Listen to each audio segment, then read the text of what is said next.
Welcome back to Sesh Sheesh 5. We have a special guest here. We've got the Tom Maurice, editor-in-chief at Complex. Thank you for joining us, sir. Thank you for having me, Tyler. Of course, man. How are you? How are things? Things are okay. I'm dealing with 2020 like everybody else is, so a lot of downs generally, but I'm here. So More downs. Yeah, you hate to hear that. Yeah. Now, you recently named editor-in-chief. I'm just curious, like, what was your path to get there? Like, what was your journey? I'm just curious. A lot of different stops, I would say. This is my third go round at Complex, actually. Okay. So, I interned there way back when. I'm not going to say the year to date myself, but like back when it was a magazine. Then I left because they didn't offer me a job, and my parents couldn't afford just to pay for my place in New York or Jersey. So imagine that. It's weird to see people like, yeah, I just kept this internship making no money. And then, my parents paid my rent. Like I couldn't do that. So I went home and worked like a sales job that I hated. But some years later came back after Barstool actually came back to Complex as their associate editor for their tech channel, which no longer exists. Yeah, just random, super random vertical there. And like the deputy editor for sports left for, I forget exactly where now. I think Players Tribune. And so I was given that spot and sort of earned my way to be deputy editor of sports there. Did that for a few years. Went to Bleacher Report, where I headed up a section of their BR mag. Then went to SNY, where I was the editor-in-chief for Sportsnet New York, the home of the Mets, which was fun and a good learning experience for managerial stuff. And then back at Complex. Now, when did you start and leave Barstool? Like, how long were you there? Because you're the Jackie Robinson of Barstool. Yeah, I think so. Someone asked me the years, and I got so confused. I just felt dumb, like trying to figure out what years. I left in. It's impossible trying to figure out years now. I don't know years anymore. I think I left in 2014, so I was there for 3 years, probably like 2010, 2011. Okay. So I was there for a solid like 3.5 years of like working in my apartment, just like going nuts. It's like 5 of y'all, right? Yourself. Yeah, it was a small number. So we started the Philly, I guess Philly channel, whatever you call it. It was actually me and another dude. Like Dave hired me and another guy, and that guy lasted like 2 months. Like he had a rough go. Okay. He was not taking well to some of the comments, and I'm over here getting called the N-word. You gotta suck it up. Right. Like what? They disagree with your take. Like I've seen worse. Yeah, you can't take it. But he was a nice guy, but he just wasn't I guess funny enough, or I couldn't keep up with it. But yeah, man, it was fun. Like I actually, for all the negativity that would be in the comments or whatever, like working there wasn't bad, and it felt less like, I won't say political, but it was less powerful, I guess, than it is now. So I was able to fly under the radar a lot more, right. So it wasn't like my family wasn't hitting me up like, what are you doing? It's like, it was just me like, well, you got a job. Oh, Maurice has a job on the internet. Okay, good. Calvin's got a job. Exactly. What do you think? Like, what was the biggest change from when you started there and when you left there? I'm just because I think I came in I think 24. Like I made it in 2015.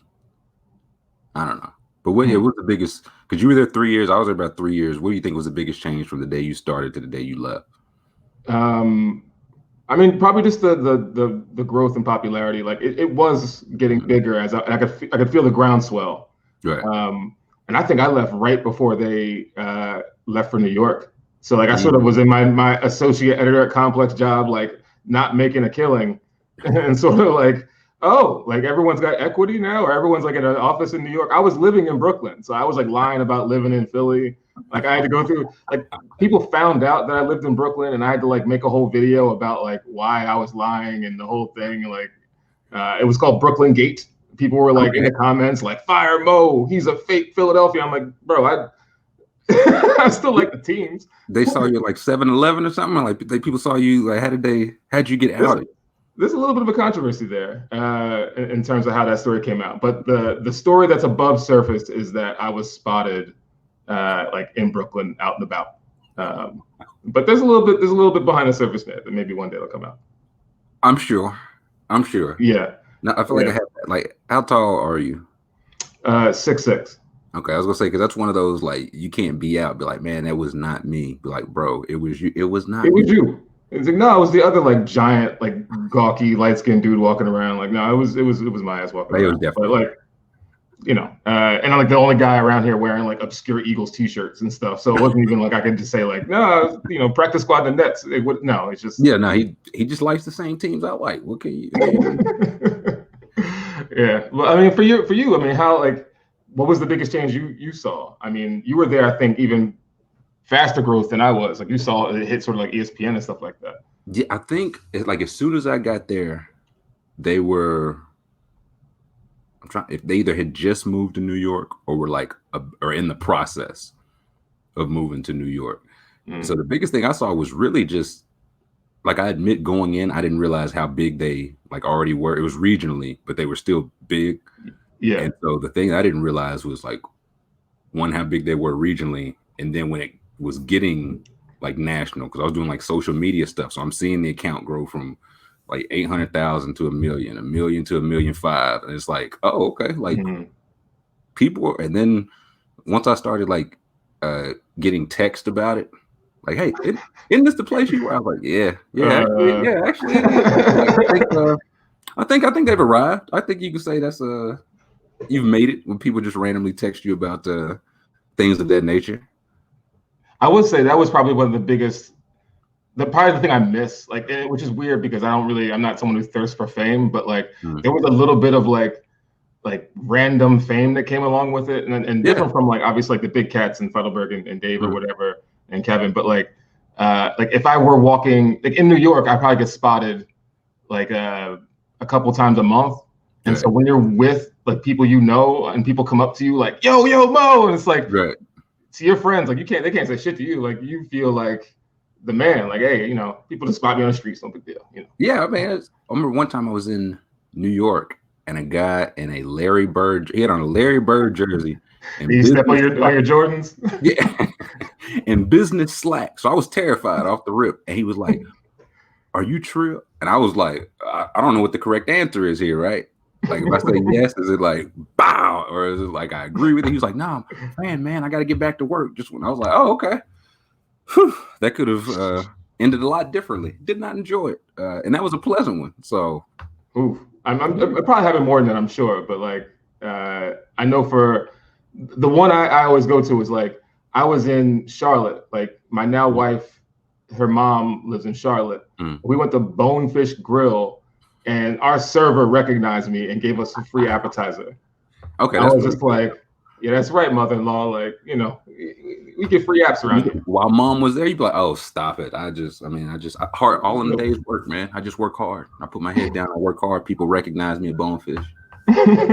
So we still split in the 3 ways, right? Right here. Your third in here. I really only had 2 wontons in the soup and water. I do that since you brought up the Eagles, man. What's going on? Just in general, just what's the deal? I mean, it feels sort of par for the course for my life. Like they're like a team that are on the cusp occasionally. They had a run. Like I was just watching. Master posted the TO thing for PR, and just got done like being mad by myself, just like remembering all that controversy. That's look, Wentz is bad. And I don't think he's going to be bad forever. Like, I think if and when he gets traded to like Indy or New England or whatever, like he'll be great again. And everyone here who's sort of like, I'm closet racist, but like people who are trying to find some way to not have it be Hurts and have it be Wentz. Right. Like, see, I told you. Like, no, man, like it would not have worked out here no matter what. Like I sincerely believe that he's just like Philadelphia broke that poor North Dakota boy. Like he couldn't. It's not for him. He just wasn't prepared. I mean, it happens. I was like, he got paid first, so that was the thing I was wondering. Like, are they going to? Like, he's not going to be on this team next year, right? Like, there's no way he can't be. But I also know it's got to be like $100 million cap hit or something stupid like that. I don't know for how long that is, but like, you can't have him on the bench with like, folksy quotes that are just sort of passive aggressive all year. Like, no one's trying to see that, man. Especially with Hurts playing well. Like, it was great. Like, you put him in. You know, it's a hard town. Like, I remember, I didn't realize how much of a sports sickness like the Philadelphia extended area has until like I've been living in New York now for like 11, 12 years. And so like, I finally have sort of like shed a lot of it. But when I go back or I talk to my friends, like I get a sense again, like, oh, like this is real big. This is every day for you. Like you listen to sports radio. Like that's wild to me now, right. You know? But it's for him, I understand like he probably just was overwhelmed by how much it was. Yeah. You know, I took, again, it's another girlfriend story, but I took my girlfriend to like my hometown to watch a Monday Night Football game when we're going out like early in our relationship. And she's from Central Jersey, so she has no concept of any of this stuff. She was just kind of like a passive observer of sports, I guess. And like we walked into my boy's place for Monday Night Football, and like if there's like 20-something people there, including like grandma, like everyone has a jersey on, like a pink Mavs jersey, like everybody's like playbook. I know how y'all get down. You got to hold the handkerchief and wear the Deshaun Jackson jersy. Yeah, I have my Eagles blanket right over there, but that's the spot. That's the lucky spot. If I have it over there, it goes. About 30. You know, it's something that like unless you leave it or like do something to like cleanse yourself of it, you'll never realize that like how much different it is than other places in the world. Yeah, but like it's a different temperature for especially Eagles fandom there. It's wild. So is like of the Philly sports teams, is Eagles one? Because from an outsider, it looks like I was gonna say it feels like Eagles. If I were to guess, I would say Eagles one, Sixers, Flyers, Phillies. Phillies are probably the bottom because it's more fair weather. I think there's a core like Phillies fandom group, but like people just hop on that bandwagon when they're good, and I think people don't really. It's baseball. Like you go to eat a hot dog and enjoy yourself. 160. I can't care 160 times. That's just not gonna happen. Who cares? But like Eagles definitely won, and also like Philly's a pretty black city, so like it's. Like football is a sport that brings in sort of both sides of that coin. Sixers may be a little flimsy. I would actually say Sixers and Flyers are flips depending on who you talk to, because there's a real strong Flyers contingent there. It's only one side of that coin, but like it's a bigger percentage, I would say. It's an enormous face of the coin. Yeah, exactly. It's like whatever. But some mixture of like Sixers, Flyers in the middle, Phillies at the bottom. Got you. So is Hurt? I haven't watched too. Is Hurts the answer? Like, do you think he's the long-term answer, or is he just like not Wentz? He looks good. Like I want to be objective and be like, okay, we got to reset or do something. But like, he's making the throws. He's making the reads. He's like scanning the field. He's running where he needs to. He's sliding. Like he's, you know, I get nervous with a running quarterback in general because like he's one hit away from like us, you know, using. I don't know, like McCown or something as a backup. Coming out of the head. Oh my goodness! Oh my goodness! Some Detmer kid somewhere. But like he looks good to me, man. Like I think especially if you had a whole offseason and built, you know, an offense around him, like he hopped in when everyone wanted to give Wentz the benefit of the doubt and be like, look, this offensive line has had more changeover literally than any offensive line in league history. And he just came in and started throwing touchdowns and winning. And it was like, all right, well, shit. Sorry, Wentz. That like the highlights look good, but I didn't know if it was like he's not Wentz, which is good now. But if in the offseason, if people are just gonna be like, okay, well now we just have to draft I don't even know, Justin or whoever's not Trevor Lawrence, whatever quarterback's just not going first overall, or if Hurts is like, okay, let's see if this is the guy. I think you got to give Hurts that shot. I mean, he was a second rounder. It wasn't like he was like fifth round or something like that. So they spent a high draft pick. Everyone was mad at him or mad at Howie Roseman for picking that high for a quarterback, especially when you have no receivers since like the history of the team. I loved it because I was like, look, Wentz is hurt every year, every single year. He's never finished a playoff game. We've gone to the playoffs like every year. He's never like concluded the game with him at quarterback. At some point in that game, he's hurt. So like, I like the pick in the time. I sincerely believe that pick was, and like this is going way back, but like old school Eagles fans will remember that like the Eagles missed on Russell Wilson. And Andy Reid was like sitting on the pick, like, all right, I want to get him in the third round, and like he got picked sometime ahead of us. I think it worked out because that might have been the Foles draft too. So I guess in some weird way that's sort of like that's even Steven, But like Russell Wilson would have been great. And like, I think they told themselves like, we're not making that mistake again. For like the underrated, like mobile quarterback, we're going to make sure like he's not a first rounder, but we know that he has first round talent. So we're going to get him. Right. I like him, man. I think he's making the throws. Like, and given the full offseason, I'm sure defensive coordinators will realize like, oh, he can't do a 15-yard out, or they'll figure out like certain things he can't do. But like, he can't see out of his left eye. Like, this guy can't go left. But to the naked eye, man, it looks good. Looks good. Are you a college football guy? I am not. I went to Rutgers, bro. Like, I mean, that's just a Northeast, like just Northeast in general, y'all are more pro sports than college sports. I get it. Because I asked because like when he was at Alabama, it was pretty much consensus. It was like, yeah, this guy's not going to play. Like he'll play tight end if anything in the NFL. And then he went to Oklahoma, had one really good year, and people were still like, nah, I mean, listen, it was the Oklahoma system. It's anybody. And now he gets to the Eagles, and it's like, well, I mean, listen, they made Foles work. It's like, how many times does he have to do this before it's like maybe he's just decent? Like, I'm not saying he's a superstar, but it's like maybe he's getting better. Maybe a 21, 22-year-old, whatever, is getting better. He seems to want it. Want it. And like, is that not similar? Again, I don't watch college sports that much, but like, was that not similar to the Russell Wilson story where like, did he transfer and had a good year? He went from he did his first 3 years at NC State and grad transferred to Wisconsin for his last year. The thing with Russell Wilson the whole time was like, yeah, no, listen, the numbers are great. The arm is fine. He's just short. He's just small. Yeah, they're like, he's just short. It's like, but he can make all the throws. Yep, mobile. Like not even really a running quarterback, but a mobile quarterback. He doesn't throw interceptions. Never has. I think he like started his career with like he broke the record for like most passes without an interception.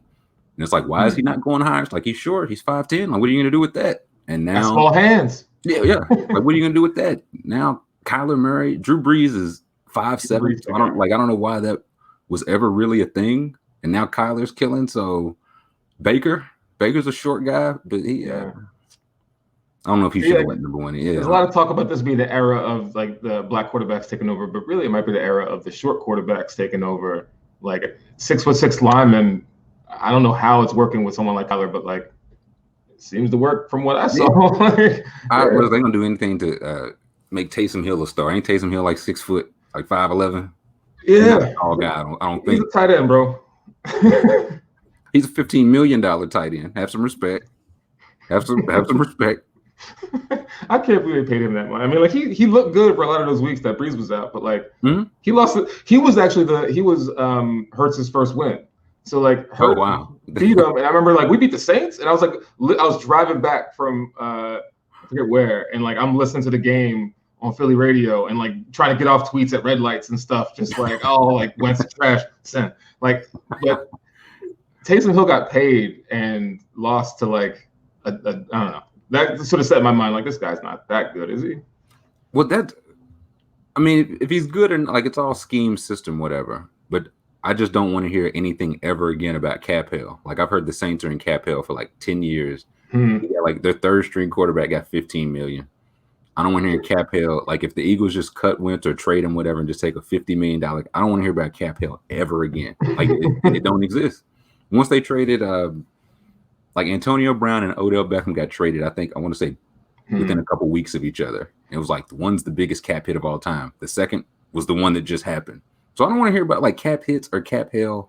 I just don't think they exist. No, I mean, look, if you want to get rid of a guy, or look, well, I think Wentz will be the big one that sort of sets it off. Like I'm trying to think, what was it like? Who just got traded for Russell Westbrook?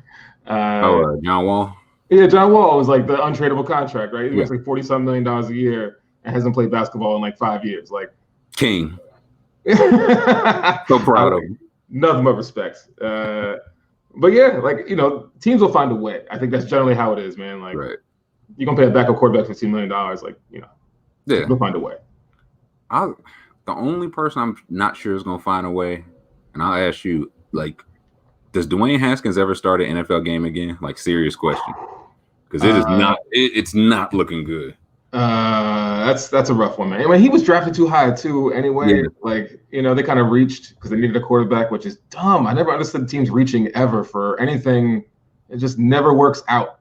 Like, when was the last time someone reaching for a quarterback really worked out? Well, that's like, you can't tell me it's the most important position to nail, and then also tell me it's probably a 3rd round grade, but we need one. We got to take them 15th or whatever. It's like, that don't add up. And surprisingly, it didn't work out. Haskins has an uphill battle, bro.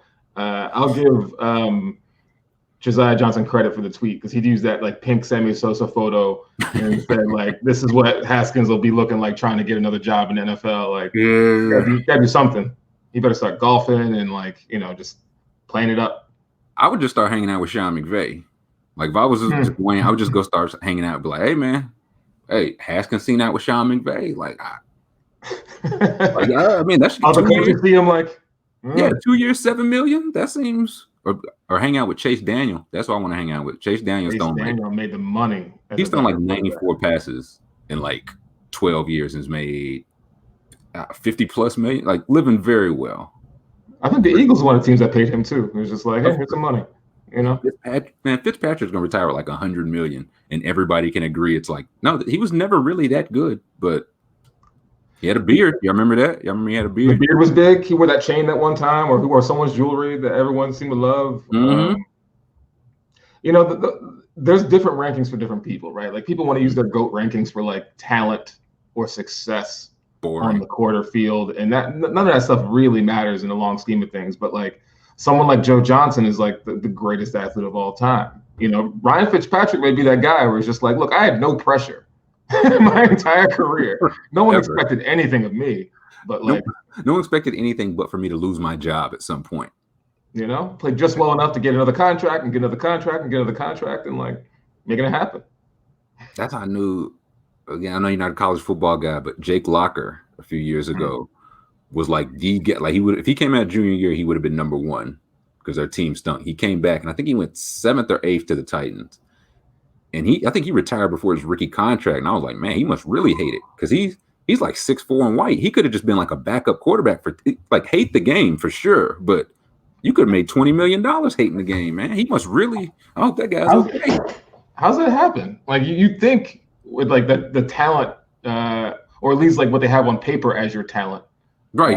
And just looking and having apart, like, that's half the battle. It's appearances, really. I think that's only like Gardner Minshew, man. Gardner Minshew gonna stick around forever. He got a mustache. Did you know that? Have you heard? Have you heard about that? I may have heard about that. He'll have a gig forever. Another one.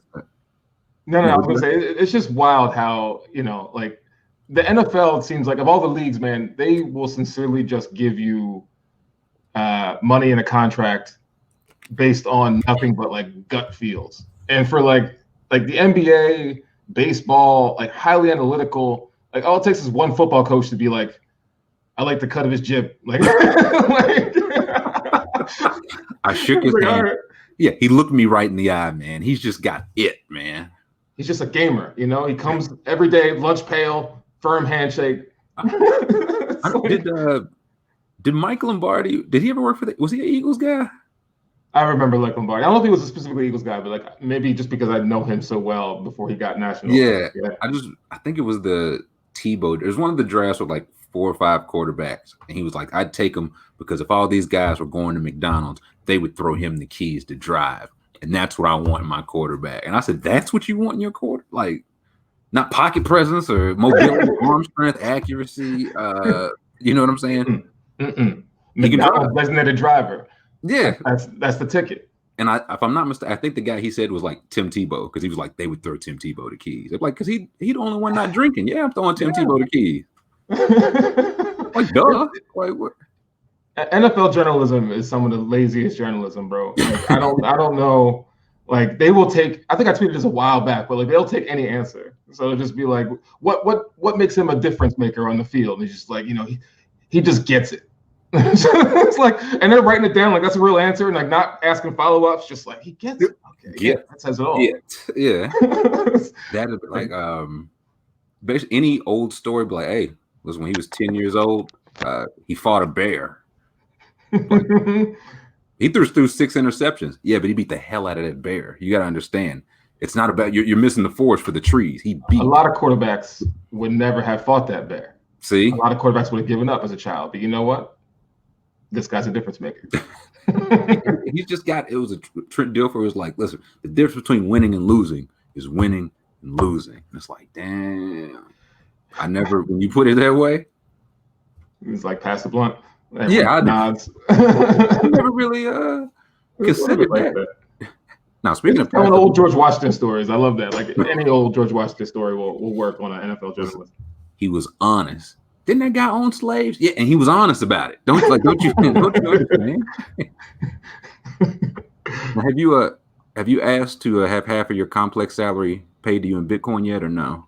Or are you still not yet?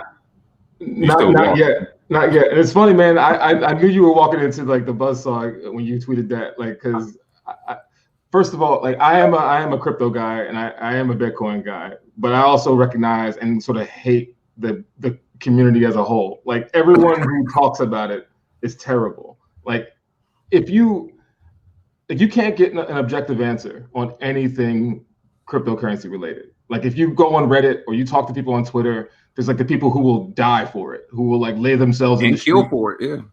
And kill for it, and like, or people who just think it's complete like nonsense and like, you know, you're buying air. What are you buying? And like, there's no one in the middle, just like, well, if this happens, then this, if this happens, then that. Like, no one is even thinking objectively. It's just like camps, and we're set in. Yeah. So, not yet, not half my salary yet.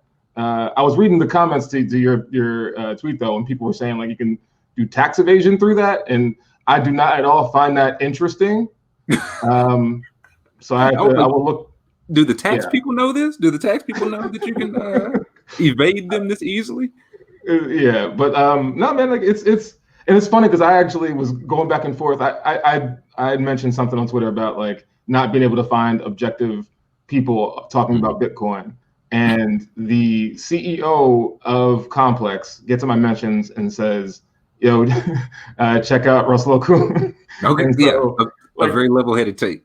And Russ and I were actually DMing about Bitcoin like weeks back. Like this is like 2 weeks ago. I'm looking back at like I wrote something longish to him and he didn't respond right away. And I'm like, okay, I probably just like either pissed him off or just like let you throw this guy to the side. This guy doesn't know coin. He's talking at his know what he's doing. And then he came back with like 5 paragraphs, separate, like very detailed answers. Like I respect the fact that he gave me long answers and seems thoughtful about it, but like he's most certainly into like I will die for and kill for this Bitcoin camp. Oh yeah, that's not mistaken. Oh yeah, that was my mistake. Like I came in the guy in the middle, and I was just like, hey, I don't know a lot about it. What's the benefit to getting your salary? And like you said, half of it was nothing. He should just light the money on fire. He should just eat the dollars, with a fork and knife. Another half, you idiot! How could you not know that Bitcoin is the highest it's been since? I don't know, yesterday. And I was like, this is literally why I asked the question. I asked a question. Listen, you know what? I've been on Twitter long enough to know that's not where you ask questions. So that one's on me. I'll wear that one. That's a mistake you made. You should know better than that. I tried to learn. Won't happen again. Even as a fan of Bitcoin, like there's people online and in real life when like anytime it comes up, will like ask me some dumb question like, you know, how does it work? And I was like, get out of my face with these questions, man. Like I listen to it, like the podcast, I'll read about it. I vaguely know a lot of different details about it, but like someone asked me to explain Bitcoin will make me sound dumb as hell. And I resent anybody who sort of comes to me like asking those kind of questions. Like, don't ask me how it works. Ask me a detailed question. Ask me something like, you know, should I invest now or wait for it to drop or something like that? But yeah. And that's the part I didn't get, because people are like, okay, it's like I guess at a record high right now. I was like, okay. I mean, that seems good. Like if it's still going to keep surging, but then everybody else was like, no, you never get in when it's high. It always drops and all this. And I was like, you know, I think I would just take my money in cash. I think I'm fine with the cash. Like the buy low, sell high thing is hilarious. And people always hop on late. Like there's a lot of Robinhood like investing now. Acorns Twitter. Yeah. Yeah, and so like people think they know everything, and it's like, well, one thing I do know is that like cryptocurrency is wildly volatile. Like Bitcoin's going to drop down by like some large percentage, and then everyone's gonna come out of woodwork who was saying, "See, you're eating that money," and then like it'll go back up, and the other side will say they're right. It's going to do that, but like if you're expecting it to sort of slowly ladder its way up, but I'm not buying any right now. I'm just waiting for this like drop, and then hopefully I'll maybe buy a little more. But like, I don't know, it's confusing as hell. But most certainly, like the thing that Russ would tell you is that the fiat currency is a scam, which is like the regular dollars are a scam. Legal tender, brother. Get that out of your head, man. You're a sheep. But yeah, like in all reality, and I hate to be sincere on a podcast, Dan, but like, oh, brother, yeah. I'm sorry, man. This was a mistake. We injected a lot of money into our system this year, man. We just did a stimulus that was like, trillions of dollars, and we did one like 6 months ago, and it's like, that's if we had $5 trillion in circulation and we just threw $3 trillion more dollars in there, that means theoretically that those dollars are worth less than they were before you like watered down the money. Right. And so someone like Russ is probably thinking like, all right, well, I'm gonna get mine in hard crypto, so to protect myself against this watered down dollar. But when crypto hits like $5, I don't know what he tells his wife. And that's the thing I was like, okay, like I get. I mean, it sounds like anything really goes up and down. So if you're in it for the long play, like if you're buying it, like I imagine he is, like he's not living off this. He's not paying his rent from cryptocurrency, so he can afford to take the highs and the lows. So I get that, but then I also went to his timeline, and it was a sign like, it was a sign like we're open up, like we're back open, come dine in, our workers are back to business, and Russ is like, this made my week. I said, that made your week? You just got $1 million. Like that was the week maker, huh? Okay. Yeah, no. I and I'm not getting back on our Barstool thing, but I think that's one of the things that like, look, I feel really bad for the restaurants and the businesses that are having a hard time that were forced to close. Like I sincerely understand the difficulty there. Yep. But like I think we're pointing the finger at the wrong people. Like we can't be mad at the government for shutting it down. Like be mad at the government for not funding the businesses while they're shut down. Right. Like it's not like we like save people's lives or have your business. It's like, I don't know, this thing that we give like half our paychecks to could pay us for a little while we like stay in and don't die. But like, don't be silly. I don't know what it is. That's like the bootstrapper's nightmare. Like, the government gave me money. Damn, the government gave me money. See, that's why I'm working different, man. Y'all waiting on a $600 check. I say, no, I want 600 Bitcoins. They send me that my stimulus check. I'll take that over lunch with Hove, man. I was gonna say that's a hard thing. Like you got the stimulus versus Bitcoin versus like sitting down with Hove. Those are that's a hard credit score. Don't forget that. The credit score. But yeah, don't forget. Come on now. Argue, I'll take the 850 credit score over $100 million. That's insane. That's the dumbest shit ever. I think somebody asked one day, it was like, what's the smallest amount of money you would take over an 850 credit score? I'm like, $50. Like dinner. Give me dinner today and we'll call it even. How often are you going for loans, bro? That you need every other day you try and get a loan from the bank? Yeah, why did the loan officer know your first name? How often are you in here? Like, what are you getting at? That's so weird. Like, I don't have an 850 credit score, but like it's not a bad credit score. I feel like you don't need that. And there's actually stories that come out all the time that say like if you're over a certain number, then you're good. Like they're not waiting for you to get that tick to like over 820 something before they start being like, okay, we'll give you these $10,000. Like that's not how it works. I knew the jig, like, because my dad, like all my life, like you got to get a credit. I remember I was like legit like 14 years old. He's like, you got to get a credit card. I was like, I don't even think I can do that. He's like, listen, the day you can get a credit card. And I finally got one, and I ended up getting a car. And they like, I had to go back and forth because I didn't have any credit yet. I was like 21. I didn't have any credit yet, and they still like lowered the interest rate. And I said, well, what the hell do I need? Like, what's the point of building the credit score if they're gonna give me the benefits without building the credit score? And then I traded my car for Bitcoin. A lot of it is based on the economy, so it is what it is. Or like when I was in school, and before I think Obama came in and did a bunch of like regulatory changes. I don't know how it is for kids now, but like I remember being 18 and they were like, sign for this credit card, we'll give you a t-shirt. Oh yeah. Just like getting everybody in like financial hell just for like a t-shirt and like, a free sandwich. It's like, damn, man, if I could tell you how many like small Papa John's pizzas I signed away my credit score away for like my first year, my first week at college. It was like, you want a T-shirt? You want a some shit you would never ever, a lanyard with Discover card on it? Yeah. Oh yeah. Yeah, give me that. T-shirt definitely says Discover on the side, so I was like, I'd wear it with shame every time I put it on. But like, yeah, I could use a 50th T-shirt. Yeah, no, I could have paid $4 for that pizza, but I could pay no dollars for that pizza if I just signed my credit away. Yeah, man. I call it even Steven. It's a scam. Like our system is like legitimately like I'm trapped in a 2-bedroom with my wife for the last like year, and she hears me like 4 times a week just like go up in arms for like 30 minutes just like complaining about how this is all a scam. Like, I think there's countries in the world that legitimately want their citizens to be like smarter and healthier and richer and better off, and like America's not one of them. Like, we certainly do not give a shit about any of that. It's just not in the slightest, man. I learned that once like they don't have Publix up there, right? The grocery store Publix. I know of it because it got robbed by whatchamacallit, but like, yeah, that's why I know. Yeah, like that's the one I go to. That's the one white people go to. But listen, they always have stuff. That's why I go to it. Like, they're never out of stock of anything. But once I went in there and they quit like wiping down the carts for you, and they took down like the you can only go one way in the aisle, for foot traffic. Once they took those down, I said, they don't care about the white people no more. Oh no, but we in for the long haul.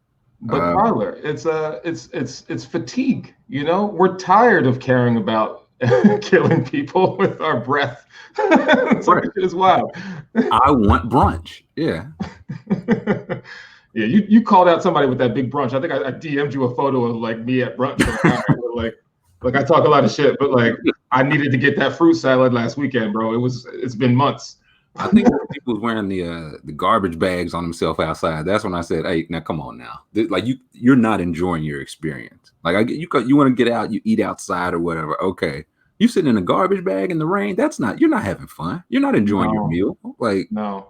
I don't know how it is where you are, but like New York is kind of funny because we just built outside structures. Like, the whole point of the outside dining was like to have the free air or whatever. But like they got little domes for people to like just breathe each other's COVID in. Or they built like a whole, like they've taken up half the street. They've taken like lumber. There's like just people working with no masks on, just building these things for weeks. And like you just have a little house outside that serves brunch now, and like you can get COVID in a little house, or you can like while you look at the big open space in the restaurant closed down. Like, all right, yeah. Would you like it at the bar outside? Oh, no, we'll sit at the bar. We're fine sitting at the bar. Get it. Yeah, we'll take a shot of it. Yeah, man. I don't know. I hope this ends. Are you getting the vaccine? I should ask you that question. Are you going to take that? I'm gonna get like 6. I'm gonna get as many as I can get. If I gotta wait outside and like pay people for their spot in line like Jordan's, I'll do that too. I'm racking up. Are you? Yeah. I mean, like, look, I don't want to poo-poo history, right? Like, yeah. Black people have legitimately been given like diseases by the government. The worst.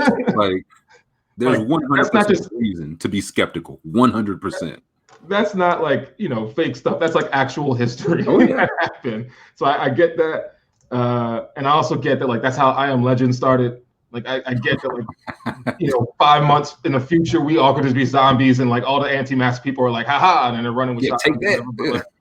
But I'm getting that shit, man. Like, I'm ready to go and eat inside again. Like, New York has been closed down pretty bad, and I don't know. I feel like I live in this city, but like I miss my city. Like, I haven't been around at all. I don't drive, I have a license, but like I don't have a car. Like, we used to ride in the subway, but like I've ridden the subway twice. I cannot imagine being like here. Nothing changed down here, but we're also not like a public transit city. So like everybody's in their own car with their own COVID going to their own brunch. But in like a subway, I could not imagine that.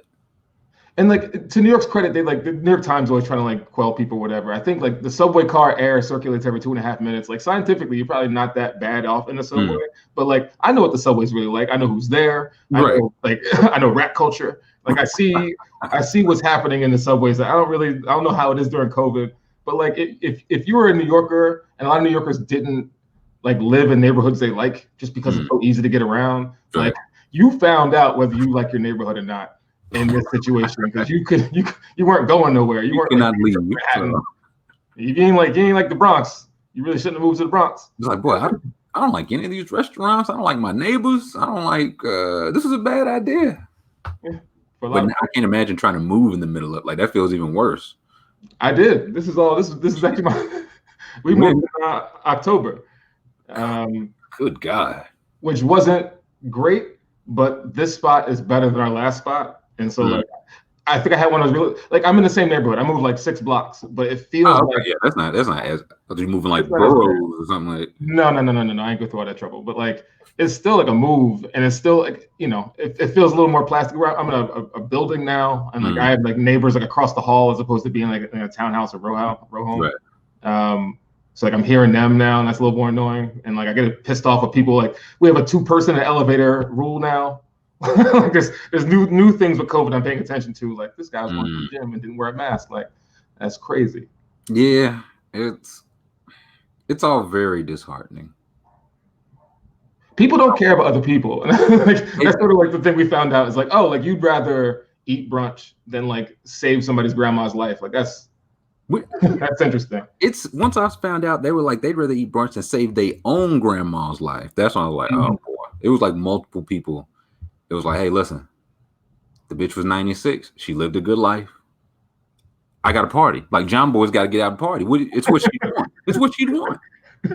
She want me in the club like Zeke Elliott, James Harden. I mean, you're in the area. There's still shows going on. I think we just dropped a piece yesterday about like some promoter in Florida is like, this is my best year ever. And it's like, look, I get it, but my state is open. It's like, but you killed people. Like, look, I get it. Hey, listen, we put a sign on the door, right? You read the sign, you took the risk. It said, "Be safe." I hope they're being safe. We are not at risk if you do not choose to be safe. If you didn't read the fine print, that's on you.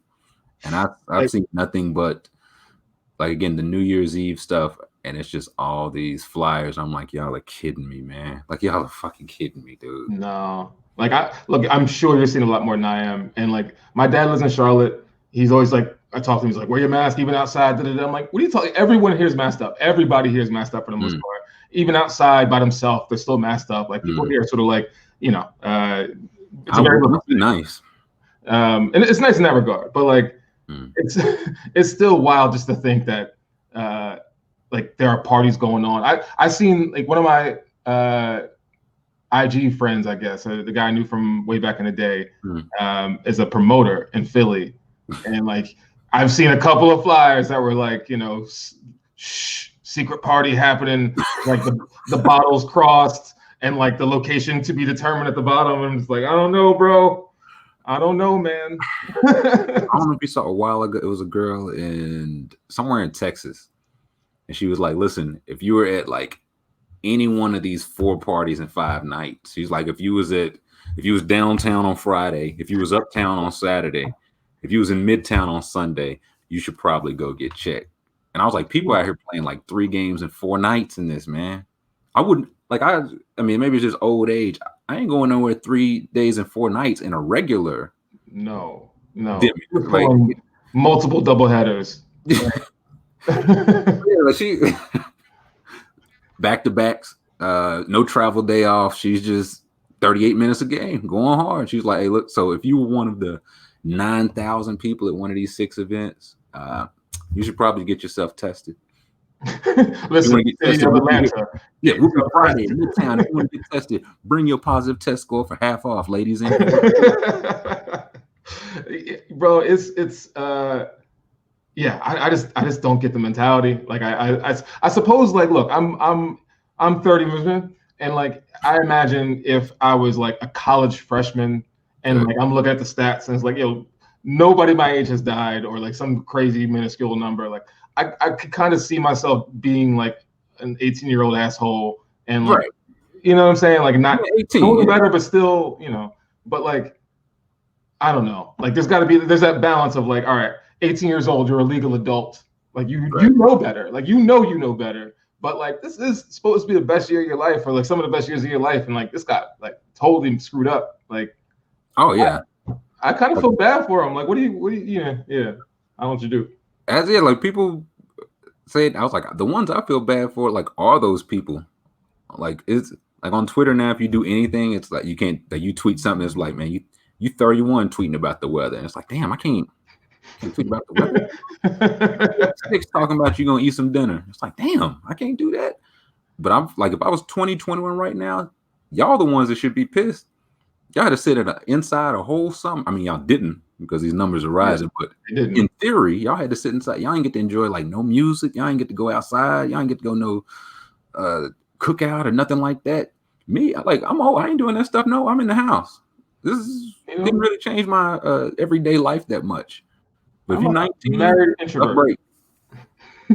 Yeah, like I ain't going nowhere. Look, I resent the hell out of those tweets, by the way. Like if you 30 something on Twitter and it's like really though? Like, is it that serious? Like, this isn't one of those. A girl had a tweet that was like, did you know that FUBU stood for us, by us, and it was Black owned? Like, she got killed in the comments, understandably, but like that, nothing made me feel older. Like, I grew gray hairs just reading that tweet. Like, ooh. I'll say those are the ones that made me be like, maybe I do need to hang. Like not the you 37, that don't bother me, but the ones where it's like, hey man, did y'all know that Monica and Brand, the girl, the boy's mine, they were singing about the same boy? Did y'all know that? was anyone gonna tell me this? I'm like, yeah, I might need to. It's time to hang it up. It's like, do you know, like, you're old, but are you this old? And they show some commercial from like when I was in my 20s, and like, damn, bro, like I was an adult reading that. How old were you when Star Wars 17 came out? It's like 28. Yeah. You'd be like, oh man, I was in second grade when that came out. I had just been born. I'm like, I just graduated college. Yeah, I was contributing my 401k at that point. Right, yeah, I was paying taxes. Twitter's not the place for the old or really the young, because I can't even imagine. It's one of those things I can't imagine being on it that young. And now I know there are like kids and people that have only been on it. Like people have like their same. They're like, yeah, I had the same account since high school. I can't imagine tweeting at high school. Like I'd be so terrified of what I would have said as like a 16-year-old on the internet. Like I had the internet, just for the record, right. In case like a 6 years old, the internet existed. Yes, the hamster and the wheel, we got it. Yeah, it was a thing. But like, I like social. I used to joke. I remember like when I was in college, I would joke, like back when like Facebook was super popular and it was like off the heels of Black Planet, like social media started taking off. MySpace is taking off. Like, oh man, like presidential elections would be funny in the future because like they're gonna go back and find like these old tweets from when they were like in high school and stuff. And then like that world became a reality where like athletes are saying like rapping like N-word lyrics. And like that's coming back to haunt them, or like holding on to a tweet from like or the video clip that dude just surfaced when she got accepted to college. Like that. Oh, yeah, that was magnifique. That was a touch of class though. I can't imagine. I mean, I thought that was hilarious personally, but like I get it, but also like that should be funny. But that is the reality we live in, bro. Like we're not far away, and Buttigieg was almost it. We're like, hey, there's a presidential candidate or someone close to it where they can go back and look at your old bad takes. Right. You're like, huh? You really thought? Yeah, I'd rather see those. Don't show me like don't show me you saying the N-word when you was 17. Like, show me when you was like, mark my words, Anthony Bennett is the steal of this draft. Like, that's the old tweets I want to see. I can't trust your judgment. Yeah, politician. Right. Yeah. If you were saying the hard F and all that. But if you're talking about, now listen, I'm telling you, Jared Goff, superstar, write it down. You won't get my vote. Yeah. That's me having a hard go when someone like Twitter searches my name and Jaleel Okafor. It's like, it's a rap. It's a rap for my candidacy. Hey, listen, rightfully so, man. What were you thinking? Come on. I thought we were going to flip him. Flip him for something good. He's going to be dominant in the paint. He can't be stopped from the block. He's got huge hands. He's got moves for days. If this was 1974, man, I was like, you take him, no doubt. You take him and you count the championship rings. Now, not so much. Not so much. Him and Embiid crowd the paint. Everyone's trying to space the floor nowadays. You got to zig where other people zag. You just crowd Twin Towers. Pull that old Twin Towers repertoire back and reap the benefits. Now, speaking of, I got a note. James Harden, yes or no for Philly? 100%. If you were in charge. If I was in charge, yes. Yes. For Simmons? I actually, yeah, I flip-flopped on this too. Like look, I'm a big Ben Simmons supporter, and like it's hard being a Sixers fan because you've watched enough Ben Simmons to know how good he is, and so you take it personal almost when people who don't watch enough of him just be like, we can't shoot. He can't shoot, yeah. But I can shoot. He can't shoot. Like that's crazy. Right. There's a lot going on there. I think like I think it's a mental block, and I think he's actually like gone to a therapist or something over the offseason to think it through because like you've seen the pregame things. He's like cannon 3-pointers in the corner. Like he just refuses to take them. Yeah. So, I don't know, man. But like in terms of Harden, like 2,000% yes. I'm watching like Joel Embiid like just carry his team begrudgingly on his back. Like he looks miserable 90% of every game. Yeah, like I was like, this is not the. He was having he would only smile when he was like not playing. It's like Embiid did a funny tweet. He's chilling. Now you see him on the bench. He's just. I hate this team. I hate this team. I hate everything. Like he just doesn't want to have to work as hard, and I think it's pretty obvious. Like he just has to work so damn hard on both sides of the court to make this thing work. And it's too like he already has like a 40-year-old's body. Like you're just putting like so many miles on this poor man, and I just want nothing more than for him just to like sit back like LeBron style and just smile with like a glass of wine and some popcorn, watching Anthony Davis just shit on like the Pelicans. Okay. Like I just want for him to watch James Harden go for 50, and Embiid was like, I got 4 rebounds. 12 points, 8 boards a night. Didn't matter. Still won by 12. Like that's the night he deserved. That I would do it too. And I feel like I'm on the same. I feel like I like Ben Simmons as much as Philly fans because, like, I get it. It's like he doesn't do that, but he's elite or borderline elite at everything else. He's young, like he defends like very well, locked up, cheap, all that. And I would still drive him to the airport myself. For James, like it's like you said, Embiid, he's what 25, 26? 26, I think. Technically, but that Cameroonian birth certificate says. Yeah, but he's like I just realistically don't see like us having these same conversations about like LeBron and these guys playing 15, 16, 17 years, like with just his body. Like he has a completely different body. So if I have Joel Embiid, I'm trying to win like the next 2-3 years. And if I'm trying to win the next 2-3 years, you're not going to do a whole lot better than James Harden, who is, I was going to say, if he's available. He's available. I wouldn't want to do Ben Simmons. I would like rue the day and probably check his box scores like every day for the next 10 years as he made all defense and triple doubles. 17 assists. Yeah, go ahead. But I would still be like, oh yeah, James Harden got 45 minutes of sleep last night and had 37, 9, and 9. Just rolled out a bit like lemon pepper on his fingertips and still just hit 8 threes. Just Douce leaking from his pores. And like the like you can, I don't know, man. Like the Sixers have never, like maybe for the last, since the process started, like haven't had someone who can like dribble and create their own shot. Like Tyrese Maxey is the first player that we've had on the team in like 5 years. And I'm like, oh my God, he can dribble and get to the rim. Yeah. Like he can get to the rim. Like everyone on the Sixers has been Embiid and dudes like Danny Green. Or like Matisse Thybulle is just Danny Green, but younger.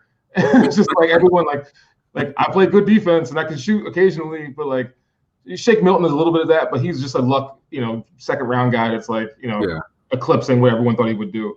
Like I would love that. Like it's a little bit of that Philly City thing I was trying to explain to you earlier, where like the city's temperature is just too high when it comes to sports. They don't care about enough stuff outside of sports for like to think clearly. It's like this man was the most valuable player of the league. This man was like the scoring champion 3 straight years. Like he was playing with like Christian Wood and nobody and dropped like 44 or 14 or something like that. Like it would take 2 games, I think, of people watching Harden play in a Sixers jersey and being like, yeah, that was a good idea. I don't know why I thought. Yeah. What the hell is wrong with me? That's what I don't get. And I feel like it's I mean, I feel like a lot of it comes from like the media and the people covering James Harden. Because it's like, listen, how's he gonna age? He's going out and all. I was like, listen, he's been doing this, and he still play 80 games a year. He still play 38 minutes a game. Like some guys are just built like the same way Embiid. Like he's not gonna play 15, 20 years. Harden might play till he's 80, man. Like so I legit think some guys are just built that way, and I think he's one of those guys. And if he's available, yeah, I'd have to do it. I think it makes y'all like a championship contender immediately. And as good as like as much talent y'all have now, I can't in good faith say that. Yeah, like I think they can win 4 straight rounds. They've screwed up so much of what my guy Sam Hinkie did. Like we would have the assets to easily trade for him. We would never have done a dumbass like signing a Tobias Harris for $40 million a year, which makes no sense. Like thank God Hinkie's dad came in here and like got. What's his name? Like shipped Al Horford off to the moon. Like good, like good. Like that was the first step. The second step is trying to find someone to take Tobias Harris, who's not bad. Like he's getting better. He had a very good game last game. Like he's a solid player. He's not a max player, but like James Harden is amazing. If he's available, do the deal. Like do the deal. Embiid's window is. You're probably right. It's like 3-4 years. Like he's not for long of this basketball earth. Like he's not going to be. It's fine. It's fine. Yeah, but. If you're trying to play like the long, I just feel like we've seen enough times like, oh, the window is open. Listen, Penny and Shaq's window was open. KD and Harden and Russ's window was open. Like there are no windows. If you got a chance, I think within like 2 years, yeah, you're doing yourself a disservice if you don't. It's like, well, let's just see what Ben Simmons at 28 and Embiid at 31 look like, or however old they are. It's like people really are letting like trauma impact their process here. Like, oh yeah, trading for the superstars always worked for us. It's like you're letting like past trauma come up and like affect your processing. Like it just didn't make any sense. Like I'd rather take 10 years of Ben Simmons and Joel Embiid. It's like they're not gonna. This is the NBA. It's just gonna take Ben Simmons waking up one day and be like, I want to move to LA, and it's a wrap for that duo. He's gonna it's gone. Like Embiid said in an interview, I'm a Lakers fan. He didn't say I was a Lakers fan. He said I'm a Lakers fan. Yeah.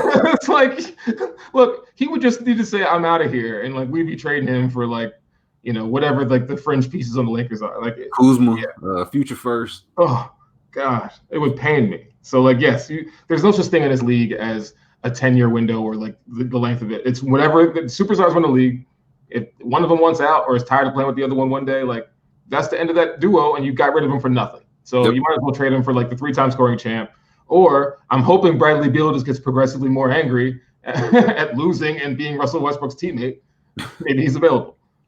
Did you see the picture of Russ just sitting on the side the other day? Like had to be like consoled by a coach after they lost. I was like, Russ, man, this game 4, daddy. Like y'all got 70 more of these things, man. You play for the Wizards now, pops. It's just how this goes. Like if you're gonna take all this, like Russell Westbrook did not play heart attack. Like he's taking all these losses personally. Is this one of those you did it to yourself type deals though? Like it's like he's going like the triple-double thing. He's ruined triple doubles as a stat anymore to compare or have any kind of merit. But until Luka brings them back, they're good when Luka does them though. Yeah, Luka's great. Luka's I don't know what ESPN ranked him, like the second best player. They just put Luka at any number. I think they had him at 4, and I was just like, he's really good. Incredible. But he's not the 4th best player in the league.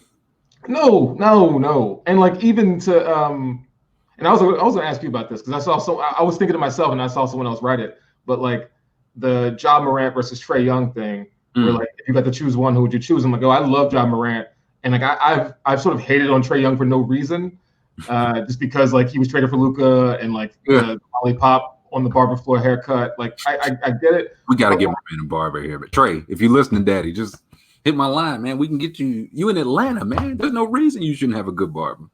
And Trae, I will say like I looked up your basketball reference just to like get my story straight, and I was like, Trae Young is incredible. Like Trae Young is incredible. He is so his stats are off the wall. Like they're winning this year. Like he's in a great position to like make that trade look okay. And I don't know where ESPN ranked him, but I imagine if Trae Young was a little lighter, or Trey, like rocketing up those rankings.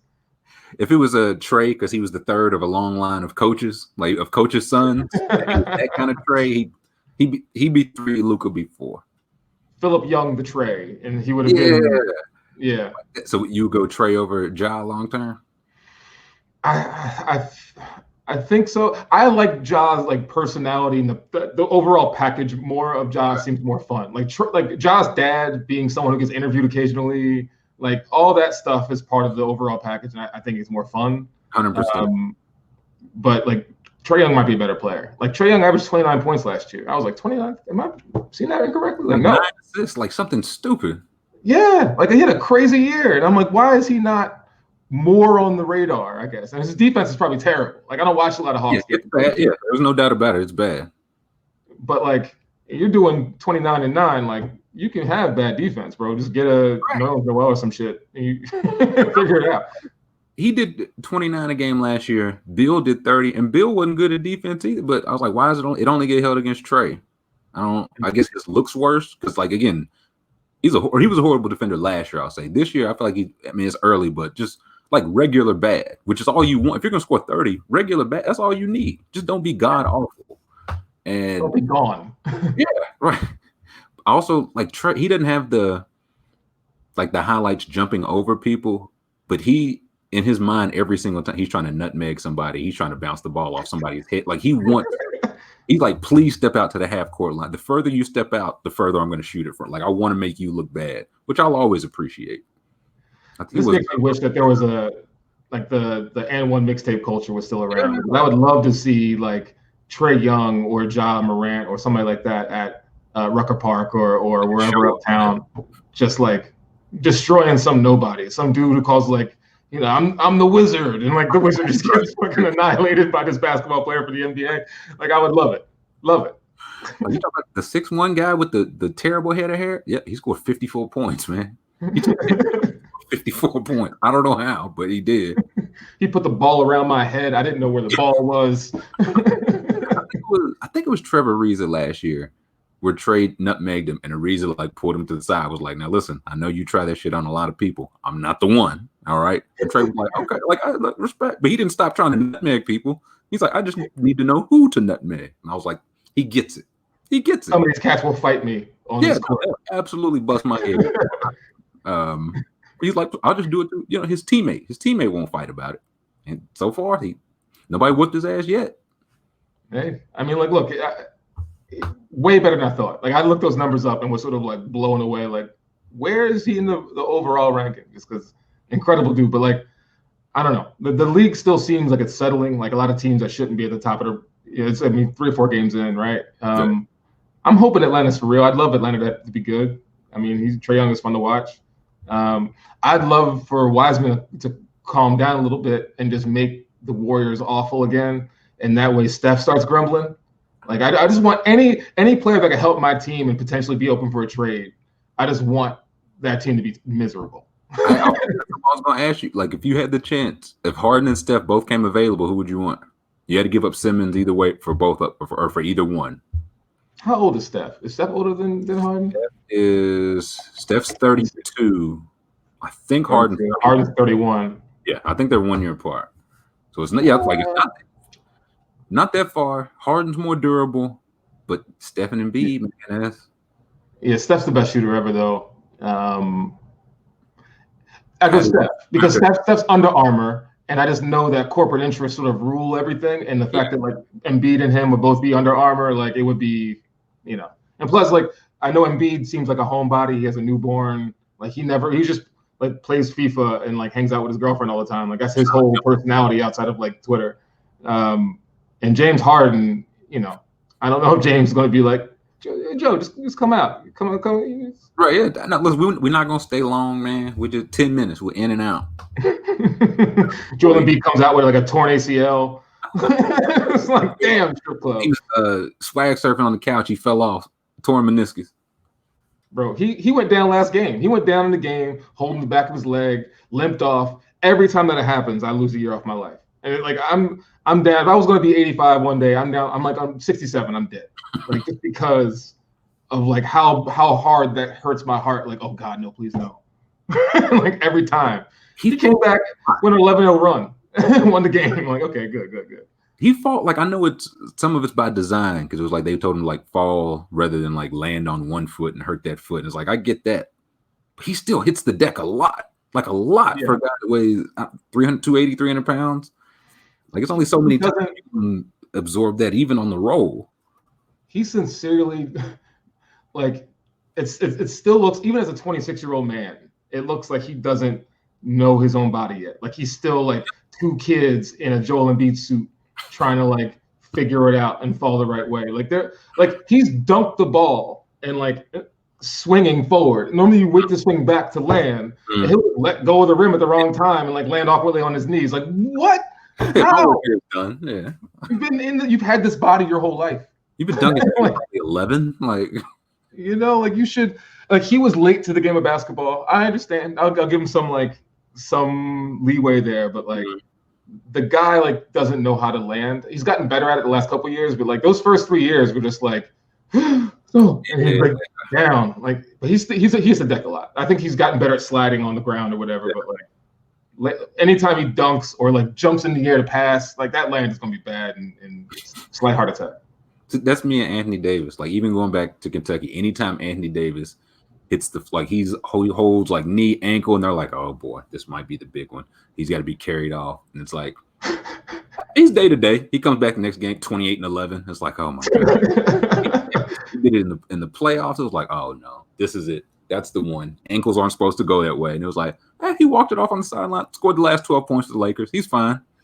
Incredible. Is it just like the guys who were like awkward in their bodies? Because Anthony Davis he seems to have gotten better at that. Yeah. Also, I don't understand his shoulder to head ratio, and I don't watch a lot of like Lakers games. But like every time I see Anthony Davis, just like they show him on the sideline, his like shoulders are like the widest thing ever. It's like the Beetlejuice guy with the shrunken head. And I don't think he has a small head. I just think he has like his shoulders are too wide. Yeah, that he was the one. Like, once he and Giannis put on weight, like, I don't like a guy putting on weight is just not like a concern for me. Like Brandon Ingram's now up to like a reasonable weight. He weighed like 112 pounds in the NBA. Mm-hmm. It's like, I just long term, I just can't look at that. Durant with skin and bones, and over time these guys just put on weight. But now it's a lot of shoulder for AD. Not a lot of head, a lot of shoulder though. It's a weird build. Like, I really think I've never seen a human being built like that with the shoulder to head ratio. But like, I distinctly remember the KD thing is funny because I remember when he was being drafted, he couldn't lift the bar. Like, they were doing like the pre-draft workouts, and he couldn't bench the bar. And I'm like, I'm not athletic. I can bench the bar. And like, people are really talking like that would hurt. And then KD drops like 50 on people, and it's like, oh, that doesn't matter in basketball. Actually, but yeah, go figure, huh? Things matter a lot. You've got a 7'8" wingspan and can jump 38 inches. Like, interesting. Yeah, he's like one of the best players in the world, if not the best player in the world. But like, couldn't lift the bar. I don't know. Like, that NFL scouts would have had him 5th round. It's like, undrafted. Everything we need, everything. But he's embarrassing himself in front of the teammates in the weight room. I don't know. Yeah. If Harden doesn't go, no Philly, no Brooklyn, where would you like to see him go if those two are off the board? Objectively, I'd probably say something like Boston. I can't say that because I want this. Like, I hate the Celtics probably more than any other team, and so that would just be like the crusher. I was gonna say you don't want that. That's objectively, but like as Maurice, like, I mean, if Boston gave up Tatum and like everything else, and it were just Harden, maybe I kind of like Harden, that. Robert Williams IV. Yeah. Yeah, I mean, but I'd probably like to see him.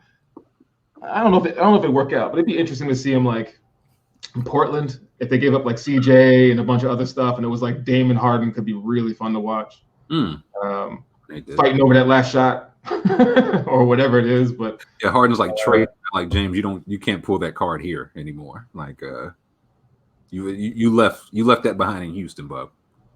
And what's a more fun city? Like, I mean, Houston's a fun city when it comes to what he wants to do, but like Atlanta's probably up there. Miami. Miami would be very interesting. But see, that was the one. It was just I mean, that Tyler Harrow for him straight up. You know, Harrow's right there. Listen, my youngest baby boy, my whitest baby boy, love him to death. But if Houston says it's Harrow as the package of the deal, we can swap it out today. Most people, no, you don't give up Harrow. Do you see what he did? Listen, I saw it all last year. Loved it. And I'm going to love him wherever he goes. But I'd trade him for James Harden. Oh, yes, I would. Mm-hmm. He didn't miss a shot in the playoffs. I watched Tyler Harrow just not miss any shots in the playoffs. I'm being very surprised at how good he was. I know he's a Kentucky guy too, so I know that was another thing that you're tied to him for life. But it's like, yeah, man, he's not. Like James Harden is so good. I don't think people understand just because he looks a certain way and likes to throw basketballs at his teammates and travel to Vegas, every other day. Like I get it, but he's like us. I mean, he's just like us. But like someone tweeted it might have been you, but like the Babe Ruth comparison, where like in hindsight, like years down the line, we love to celebrate this nonsense. Like, oh, he smoked 2 packs at halftime. Right. What an amazing! Isn't that great? Or like he was drinking beers right before the game and went out and like we love to celebrate this shit way after the fact. But like James Harden is doing that in modern day America, getting like cell phone shot, tattled on every step of the way. Like he's still doing it and killing. Yeah, it's that we love to look at it back there, man. Babe Ruth, he did that without the benefit of a weight. Zion's fat. Jokic is fat. These guys are fat. It's like, what? Like, are you playing or are you not? And like Jokic balls out, Harden balls out. I don't care what you like. I thought it'd be done after Jokic was 2 years ago played like 65 minutes in like the triple overtime game. Yeah. I don't care what kind of guts you have, man. I don't care how much you weigh. You do that, you immune from this. Yeah. Man, they were calling Luka fat. I was like, man, oh man. And they like Luka. Yeah. He was calling him fat. Yeah, he's just slow. I think that's the thing that makes people mad because like Luka, like he's too slow to be having those moves work. And I think it just frustrates people. But as a Jokic, like I'm one of the few Sixers fans that likes him because there's that like best center in the league thing with him and Embiid. And like Jokic gets called fat in a delightful way. And I don't think anyone's ever said Joel Embiid is fat with like a smirk on their face. Not a jolly way, He's fat. He needs to get into shape. And it's like, I don't know. I think his bones are just bad. I don't think it's the fact that he's that fat. It's just like he wants to scream every step he takes because his knees shouldn't be carrying that much weight. Like, it's different. It was the same they used to say it for Boogie. It's like, guys just got to get in better shape. And I was like, I felt like they would show him like after the game, like no shirt on. It's like some guys just have that bit. Like everybody's not going to be David Robinson, like Dwight Howard. It's not going to work. Like it'd be nice, but Jokic is like, nah, I'd rather eat a whole pizza. I'm still going to ball. It's not going to affect my 22, 12, and 8 assists. Like that ain't no problem. That childhood Jokic picture gets me every time, man. I've seen it a billion times, and I still laugh. And just like he just looks like I don't know, like a middle school forward who like, gets 4 points and like smiles after every basket he makes, and like that's it. Like he's for hard fouls. He's just into like the hard foul. I told you that guy was first team All NBA. Like, yeah, get out of here. Stop lying. He's the best passing big man we've seen in a generation. Like, yeah, no way. But like, yeah, he's incredible. No, incredible. So between those two, you think you got Jokic? Or I guess AD should be in there too. Who do you have as the best? In there. I have to say Embiid. I can't not say Joel Embiid. Fair. I don't think he's given enough credit on the defensive end. There was a time 2 years ago we didn't have a backup center. Like I love the Dwight Howard pickup because I think he's the best center we've had. But we were just running in like the worst lineup of backups and like Greg Monroe. Greg Monroe. Like those, like the plus minus on Embiid was literally like plus 70. There was some game where he just had like a ridiculous, like they put him out, we go down by 20. We put him in, we're like back in the game. Like was it the Raptors series? I'm trying to remember. I really don't. Because I do one of those like, listen, like he didn't play the entire series. He didn't play 60 seconds. The Sixers were outscored 400 points in those 60 seconds. It might have been that one then, because it was like Greg Monroe went in, and it was just like every one of the Raptors just dunked on us, and it was like, okay, lunch meat. You can't take him out. You can't take him out of the game. Like, so yeah, like I think defensively, he's always in that like DPOY conversation, but I still don't think people like the plus minus thing sort of sells it for me. Because when he goes out of the game, it's like the other team just goes like their eyes light up, like, oh, I can get into the rim now. Like, great up line. They're not even trying it when he's there. They don't try to go to the rim when he's there. And he can't jump. I don't know if people ever even like to admit that. Like Embiid can't jump over a phone book. Like the guy just long arms and sort of good timing. I think it was 2 years ago at the All-Star game, like end of the game, they were like isolating to go against him. And they were like trying to like pull him out to the perimeter. It's like, okay, yeah, we'll get the big guy. And every single time he was like blocking, contesting, hanging with him every single time.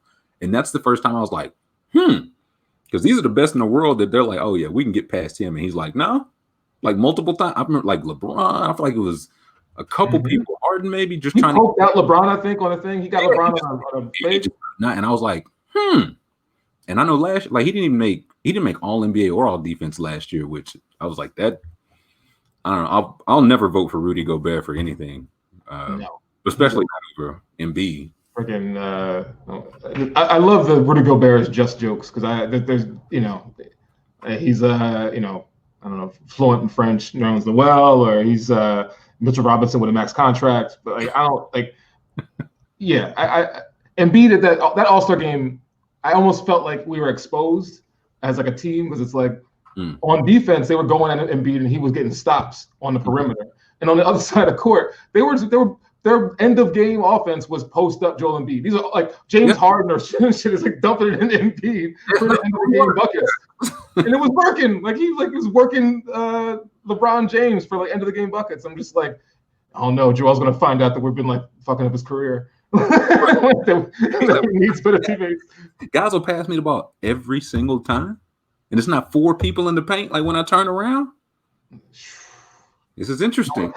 No one tell him. But I have to go on B for that reason. I do think that he's offensively and defensively the best. But like, if I wasn't me and a Sixers fan, Anthony Davis. Anthony Davis is crazy.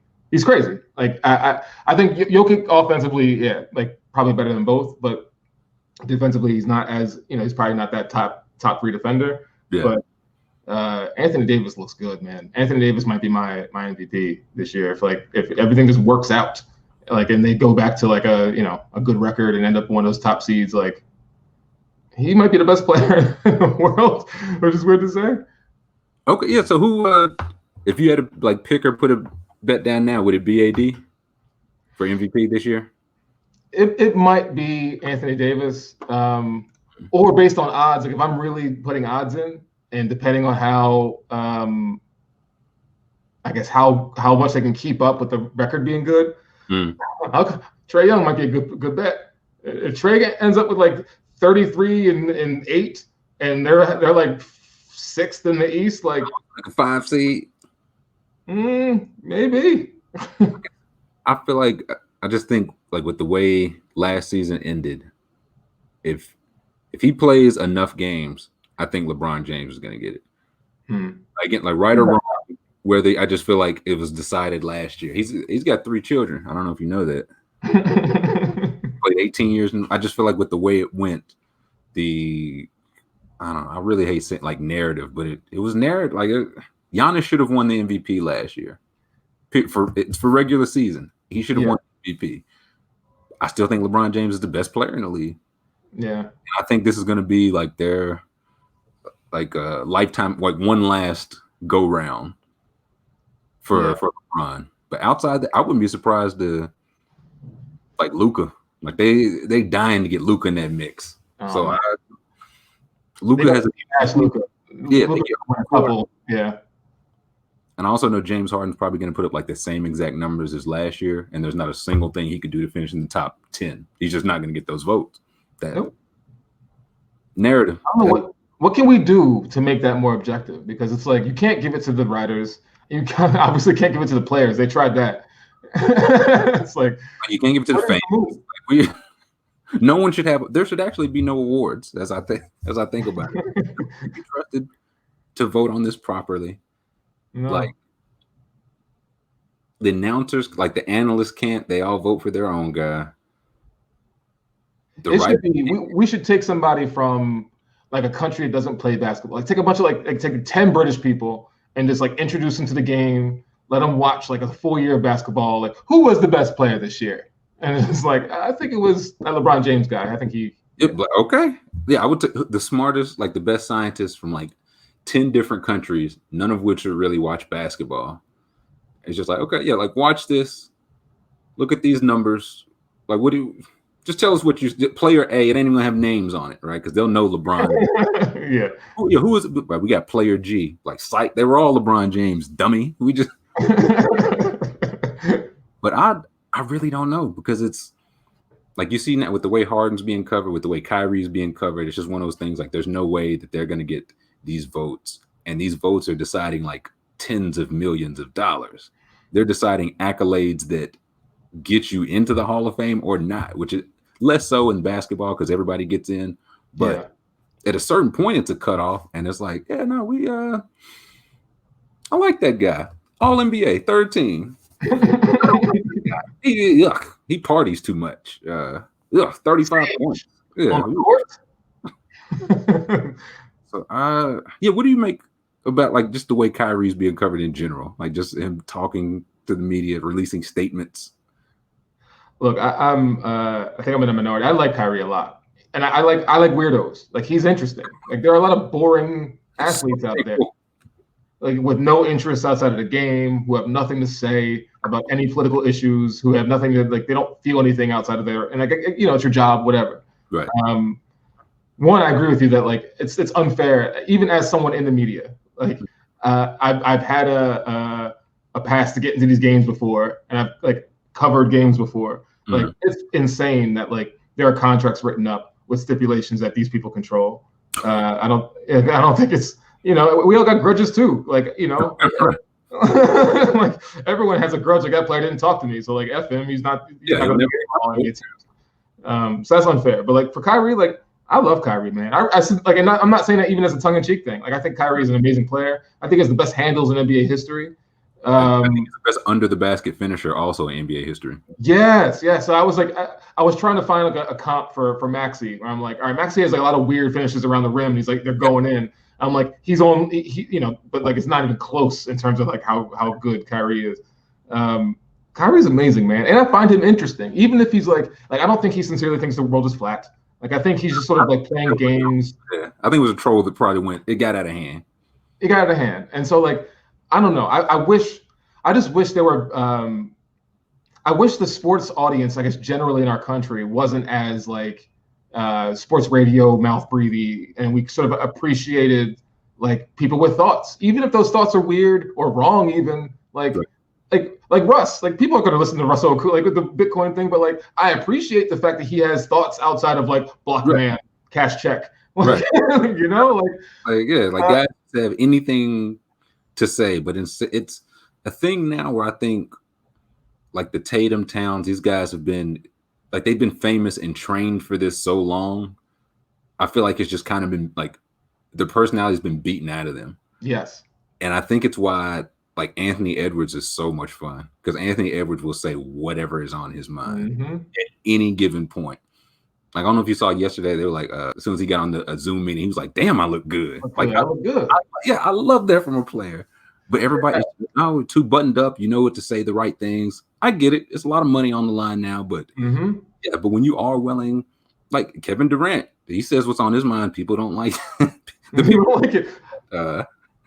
I live in Brooklyn. Before I moved, I was literally across the street from Barclays Center where I live. So like I was like, this is the most home team I could possibly have. Like this team plays across the street.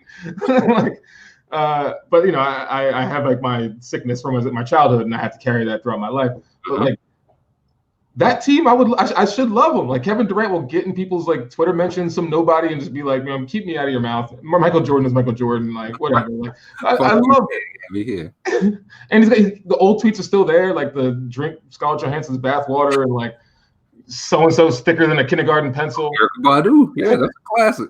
You know, those are like how can you not like that? So like I appreciate the personalities, and I agree, man. Like it's wrong that we've beaten the personalities out of these guys, and like they've had to go to media training, and like the fact that there's media training lets you know as a media member that what you're doing is corny and formulaic and can be planned against.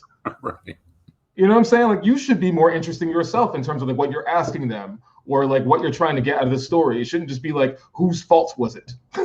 Or like, that's not how like the real world is, you know. There's multiple factors. That was my whole thing, like coming out of, I mean, I guess like going to the stuff now, but in the bubble, it was like I feel like Taylor Rooks and Malika Andrews were like the only people to get interesting answers out of people because they were asking interesting questions. They weren't asking the well, Karis LeVert, why isn't James Harden here? Why the fuck would you ask Karis LeVert? Like, PJ Tucker, what do you think about James? Why PJ Tucker's like 39? Why he doesn't care about James? Like, why are you asking? Ask questions. Ask something interesting, and he'll give you. Talk about a sneaker release, so he'll give you the answer. Ask him literally anything. The Nets have 100. Like, I feel like they've got 100 interesting things about them, none of which is Kyrie going to talk to the media today? So if that's the question you have in your mind, do better. Like, just ask better questions.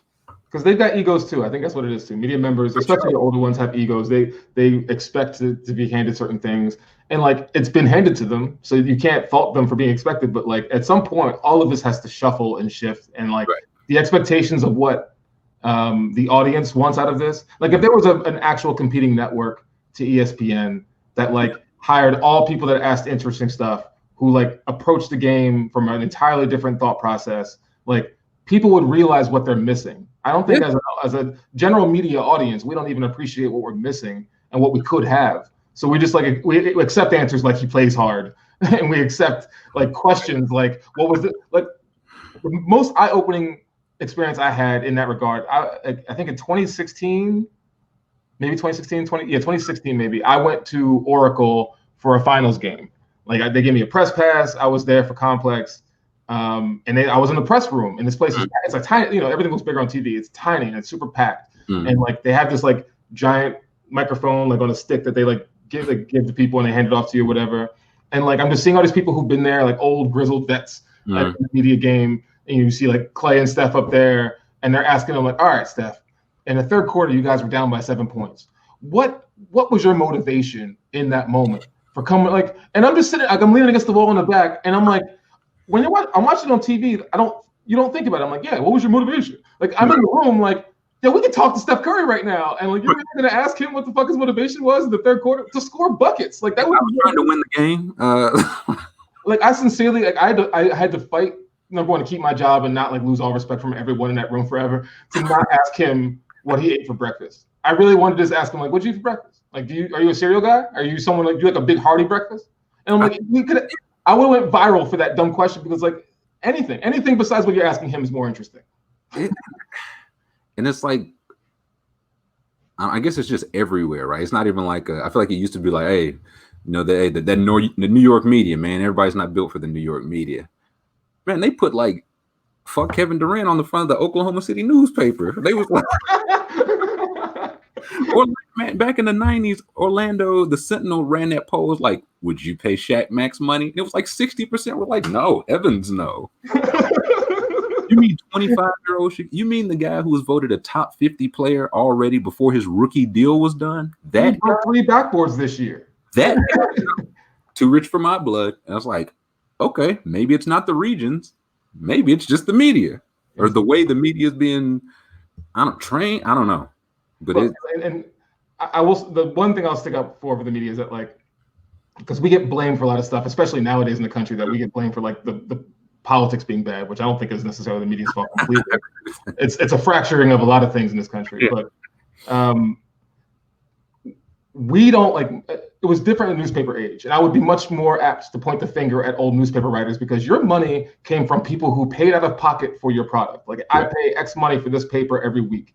Right. Our it does not work that way anymore. Right. We work on how many eyeballs can we get to look at these ads on our sites. Right. Like that's how the game works. So like we do what we need to do to get the eyeballs on the sites. Yep. What gets the eyeballs on the sites is not going to be like happy stories or nice stories. Human beings are sort of fueled off negativity. And if we see something like a salacious headline, we're way more likely, just like physiologically, like our brain, like our dumb monkey brains will click that thing faster than the more positive thing. And so it's like it's sort of a shame that we have to game the system in that way. But like if media was financed correctly, I guess I'll say, like you would get a more interesting product. But because it's a vehicle for advertising, like TV is a vehicle for advertising. I was gonna say it all is. It all is. So like, if everyone had a Patreon, then like the product would be better. Listen, maybe it's time, man. Like we went from we're like, okay, it's the newspaper. The only way you were gonna hear Bill Russell's voice was through Bob Ryan in the newspaper. Mm-hmm. And then it's kind of flipped. Now they can tweet their own. They got Players Tribune. They got all this. And it's like, there's all these competing avenues. And it's still, Clay, when you hit that fifth three, talk me through that. So I caught the ball. I put it like that was my thought. Oh, yeah. He caught and it. The headline is Klay Thompson hates children. Klay Thompson scouring at his teammates. It's 3-pointer. Bad guy Clay. But I don't. Something's got to change. It just feels like, in particular, I don't think a majority of the people that cover basketball like basketball, or like NBA basketball. I would say, in NFL baseball, I think they might love it too much. Like Adam Schefter, when he tweeted, 4 people died, 19 people out. No missed games. I was like, all right, I think you love the game. Yeah, I think you love the game a little too much. But in basketball, it's like, do any of y'all do y'all legitimately like basketball? Y'all talking about screen assists, man. I don't want to hear about the screen assists that Rudy Gobert has, and we've seen. Like Anthony Edwards, people are going right at you. They're not. I don't care about your screen assists. You're not going to justify $40 million to me for French Cody Zeller. Like I ain't going for it. Yeah. I wish I could go play with coronavirus, something. But like, I don't know. I agree with you wholeheartedly, man. And it's. I wish I had the answer. Like, at Complex, we interviewed Obama like middle of November, and part of what got us that interview was like, I've listened to some of his interviews before, and I recognized how like he perked up at questions about the fracturing of media and about not having a set base of facts, and the fact that like we can't even agree on like regular stuff, like 2 + 2 = 4. Like, I don't know, I heard it was 2 and 4.5. It's like, all right, come on. But like that is part of our issue. So like, what is it that can create a world where like we can improve and uplift this media landscape as a whole, instead of like everyone fighting for the bottom? Because right now everyone's just fighting for the bottom, trying to get that thing that's going to get your attention. And I think a lot of it comes from how it's financed, but like, I sincerely don't have the answer. And it's worked this way in the sports media too, where it's like, damn, like it's got to be better. Like you should be interested in players like Kevin Durant and Kyrie Irving, as opposed to like trying to cut them down all the time, based on their ability to be like interesting, thoughtful human beings, as opposed to just being like media trained robots who are scared to speak their mind. This one, like, I love Karl Anthony Towns, but just like any interview, you can just see the wheels turning. He's been trained, and it's fine. He's had so much money, hundreds of millions of dollars on the line. I get it, but that's kind of the bet. Like, you get that money anyway, man. Like yeah, be yourself. Yeah, we're just being himself. Yeah, and like it works. It works for some people, and it could backfire for others. Like I actually interviewed Carl. Like I interviewed Carl at his house in Piscataway. Okay. And like it was him and his dad were there, and like Carl's an Eagles fan, which I found out. So I was like kind of connecting with him on that. And like he was a kid, like he was 19 years old, and like he was like fun. He was a sincerely fun, sort of like lighthearted guy. His dad was a trip. His dad is like hilarious, and like you could see like the fear in sort of exposing that to too many people on a national scale. And like it's not his fault, man. Like at all. Yeah. He's protecting his coins, but it's like, we've created an environment where like sort of fun people have to like draw it back because, if I accidentally say the wrong part of this sentence of like the 5 paragraphs I said, you guys are going to like run with that. Right. And this will be the part on the headline, the little bitty. Yeah.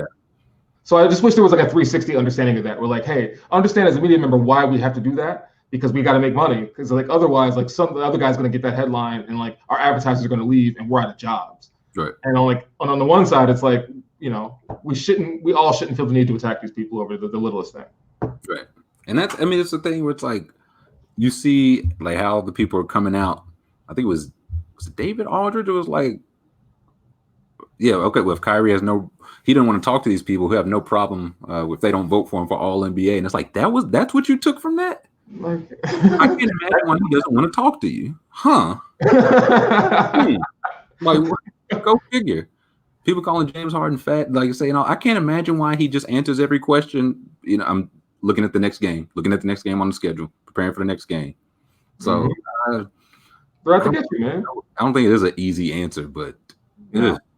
And there's more interesting stuff there too. Like again, in that same game at Oracle, I wrote the piece I wrote was more the experience of how it felt to go through all this stuff. As I'm like, this game is just a regular finals game, and it sort of ended with the Warriors being really good. But like when you're like first time like in a real media national environment, I'm like in the back where they're like serving the food to the media, and I see Michael Wilbon, a heaping thing of baked beans. I'm like, Michael Wilbon loves baked beans. I think the first time that I got to go into like a media room was for the very first Big Three at Barclays. And it was like you could tell it was horribly unorganized because like I was sitting at the same table as like Dr. J and Charles Oakley and like all Gary Payton, and I was like, I shouldn't be this close to you all. And all like you all worked way too hard to come to an event like this and sit next to me. It's not on you, it's not on me, but this just shouldn't be this way. But when you see like when they bring out the new spread or whatever, the way media members go after it, boy, I wouldn't prepare. I just wouldn't prepare. People, I mean, look, that's like, and again, to talk about interesting stories, like more interesting than your negative Kyrie headline would be like, who attacked that salad bar fast as hell? Like, what was the order? Like, who jumped out of the seat first, second, and third? I heard Zach Lowe threw an elbow for a cupcake. Like, can anyone confirm this? Like the dumbest takeaway, like one of those were the two takeaways. Michael Wilbon had baked beans, and David Aldridge had like a rattier looking suitcase than I expected. I'm like, you're rich. Like, why's your bag like frayed? Fix that, DA. Man, what's wrong? My biggest takeaway. Have you ever seen Mark Spears in person? Yeah. He's big. I did not know he was like 7 feet tall. He's big. I had like you only see like the face in like an article or something, and I saw him and he stood up and I was like, I think that's Mark Spears, but he's as big as the Undertaker. Like I just wasn't like colossal, like not even fat. He's just a colossal human being, and I was like, huh. You learn so much that, and I don't know who it was, but they had like cocktail weenies, and legit somebody had like a whole like double-decker plate just ladled down. I was like, shit, man. Like saved it. Like, is you eat no breakfast, man? Like you that hungry? You want to be eating like that? Like, Gary Payton's right there. You want to be just eating like in front of Gary Payton like that? Okay. GP used to be a shit talker. You might catch some. Yeah.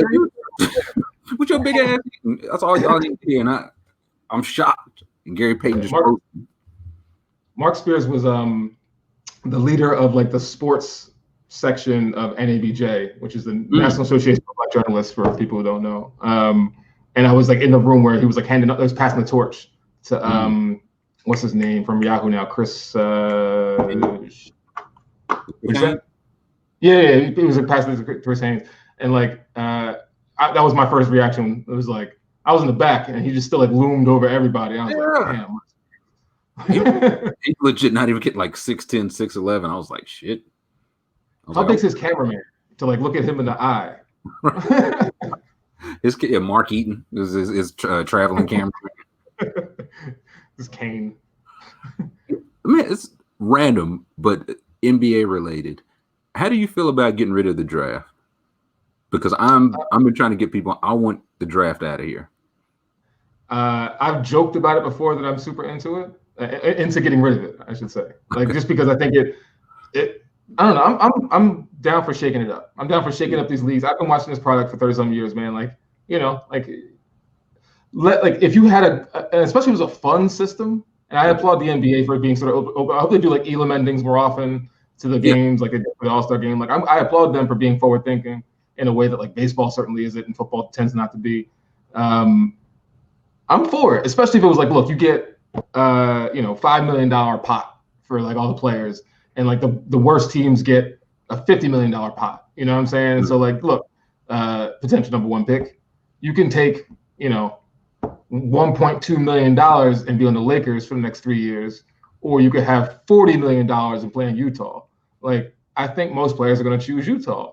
But like, I still wouldn't mind seeing that occasional player be like, yeah, you know what, I'm going to LA. Like, it makes it more interesting. And also, no other job is like that, where you can kind of force somebody to like live in a different place, and they're like drafted. Like, you know, years of their career. Like, no matter, it's like, yeah, no, your rookie contract's done, but we can match any offer. So you're here for 4 more years, bub, minimum. It's weird. I mean, do you have a system that you've read about or conjured up that like you want to use? I would like, if we're going to keep the draft lottery 1, I wouldn't hate going back to the 80s where it was just even odds. Like back then, it was like 10 teams didn't make the playoffs. You had a 10% chance. It's like, well, what if a team that almost made what if the Suns this past year just missed the playoffs? What if they got Anthony Edwards? Good. Like, why is that a bad thing? So I'd be fine with that. I'd be fine with just completely like eliminating it. It would be like a rookie max. Like, it wouldn't be like NFL where Joey Harrington is the highest paid quarterback. Like Zion wouldn't be highest paid. But if you want to give him the rookie max, whatever that would be, he would have, okay, yeah, I want to go to, I know he's from like South Carolina. He's like, yeah, I want to play close to home. I want to go to the Hornets, or I want to play in Miami, or I'll take some less money to go in LA, or I only want money. Or if he was like me, was it him, RJ Barrett, and Cam Reddish? They were like, we're a package deal. Like, you sell us on all 3 of us, and all 3 of us will go. Like, I just want there to be options, and I think the recruiting will be so like LeBron on Twitter like the night before saying like, listen, come make the minimum, but we'll put you in Space Jam. Like, I'm gonna get like, it's either that or you just drafted to the Pistons and you have to stay there till you're like 28 and nobody wants you anymore. Yeah. So like, just anything. I'm just for anything that doesn't keep like rewarding the same incompetence, really. Yeah. Like, my rebuttal to that would be, as a process supporter, I watched like Hinkie sort of game that system, and like, we weren't fans of losing, but like, it gave us something to root for. Like, it gave us like hope. Yeah. You know, it wasn't like, oh man, like this is like, you know, complete mismanagement. Like, I watched mismanagement way before that, when it was like every year with 7 seed. I know it. Like, I've seen it. Like, every year you get these middle of the road players, and we do middle of the road work, and we end up with middle of the road results. Like, this is infuriating to watch year after year. There has to be something more to fight for, and like, either getting rid of the draft in some creative way, or, you know, what Hinkie did with game the system and just like use all G League players, try to find a Robert Covington occasionally, and like, you know, use those players when you get your Embiids and your Simmonses. Like, whatever it is, like, do it. But everyone seems to hate the losing on purpose thing. So like, all right, if we want to, like, it might be even good to get like business interests involved. Like, most of these NBA cities have like, you know, headquartered companies in their town somewhere. You know, Philly could like partner with Comcast and be like, look, the Sixers aren't going to pay you shit, but you'll get a 0.5% stake in Comcast if you come to the, like, you know, there's like Minnesota got Target. There's places all over this country. Like, you can figure out some sort of like co-branded nonsense to make it interesting. And like, LeBron could just 31 movies, and that could be that's so you could just, like, the point is, I just want options. I just want to be options. Okay, you want to take the most money? By all means, go get the bag. You want to live in Miami? Go live in Miami. You want to go play with your homeboys? You want, like, whatever it is you want to do, instead of just being, well, Zion's in Utah for the next 8 years. Like, what can you, maybe he wants to leave when he's 28. We'll pick back up then. But I would also do away with the regular max. Like, again, if you want superstars to stop teaming up, that's how you get rid of that. If they can make 41 but play with their friends and make 31, they'll take the 31. But if they have a chance to make 55, they're not going to take the 31. So if that's what you want to get rid of the max. Get rid of the salary cap if we're talking like, you know, capitalism. If this is, I thought this is America. You know, like, you're going to put a cap on how much money I can make. LeBron James should be making $100 million a year. The fact that he's not is ridiculous. The fact that like some guy up top is like, no. I don't want to make that off of LeBron James. You know, he can't make that off himself. It's wild. I would also enjoy watching it blow up in people's faces when like the college kids come out like, yeah, we're going to team up together, and like, yo, I hate this dude. In like 2 years, just like it just does not work out at all. Here, like we signed you all to 7-year contract. I want out. I'm out of here. He was cool when he was 18 years old. We spent like 4 months together at Duke. I really didn't get to know him that well. He's a bad guy. Yeah, I just don't like Cameron. He's just he's not funny. He's not a good guy. I don't want to play with him anymore. It's like, yeah, like what? But like if your salary cap's $100 million and you want to pay LeBron James 80 of that, I think you should be able to. It's like, okay, listen, we'll get 11 minimum players with that $20 million. We'll figure it out because LeBron, he's not turning down. That would be one of the offers. I'm sorry to cut you off, but that would be one of the offers. Like, so like LeBron would have on the table, like, all right, I can go to this like bad team and make double the salary, or I can go to and like try to compete and take less money. It gives you those options, I guess. That I wouldn't hate. I'm just trying to think. Like the Supermax is just not working. Like it's just the guys on it now are getting traded for one another. Chris Paul for Westbrook, then Westbrook for Wall. I think Harden's on it now, and they're trying to trade him. Like if that's not working, you either trade guys before they're eligible, like Kawhi, Boogie. That's not working, or guys say they don't want it. Anthony Davis is just like, I'm good. Like there's no amount of money. I just want to live in LA. So that's not work. So I don't know. I just feel like the rules, and I know the CBA is coming up, so they're going to make like new rules. Like last time they made shorter contracts, they're like, that'll fix it. But now guys can just play a year, ask for a trade. If you ask politely, like Paul George, they'll let you out. I did learn that. You just got to ask politely. It's weird that like LeBron sort of set the precedent too. Shout out to Clutch. I like that's president. It changed everything. Yeah. But like LeBron taking the 1 year plus, like the 1 year plus an option, like, if you have it, that's the way to do it. Like if you got the talent to back that up and the market desirability to back that up, then go ahead and do that. But I don't know. I'm all for getting rid of salary cap in general. I'm not even a baseball guy, and I recognize that like if you're a baseball fan in like Kansas City or something, you're like you would hate that idea because you're like, hey, like we're never going to be able to compete with the Yankees or the Red Sox or whatever. It's like maybe, but like you can create an environment like you figure out some other way to be desirable. Like a lot of the 18-year-old kids are shallow and dumb. Get cool fluorescent jerseys or like just whatever you got to do. So like. People are like, well, they would only ever go to the big market. And it's like, well, one, it's only so many roster spots. Like, you're not going to have 100 people on a roster. It's only so many people. And again, they got ego. Like, they kids got egos. They like, listen, I ain't going to sit on the bench for nobody. Right? I'll go and you give me 30 shots a game and I'll take less money because I'll earn the money later. So everybody's not going to go to LA, Miami, or whatever. Like, it's been talk now. Like, I think Trevor Lawrence should refuse to go to the Jets. If they get the number 1 pick, I'd pull a Eli. I don't know why. I think we're going to say Jaguars, like the going to Jacksonville. Yeah, either one. But if he's like, listen, no, I'm just not. I thought Chase Young should have did it last year. I know he's from the area, but like, listen, you're a horribly inept franchise. No disrespect, just facts. I will not put my future in your hands. Sorry. If you draft, I will not report. I would not be mad at that. And I say this as someone, and I actually like. The Jets, I don't know, they have the worst jerseys in the league. I don't know how they redid the jerseys in. They're somehow so terrible. But like, I've sat in a boardroom with sort of the Jets PR people, like in their headquarters or whatever.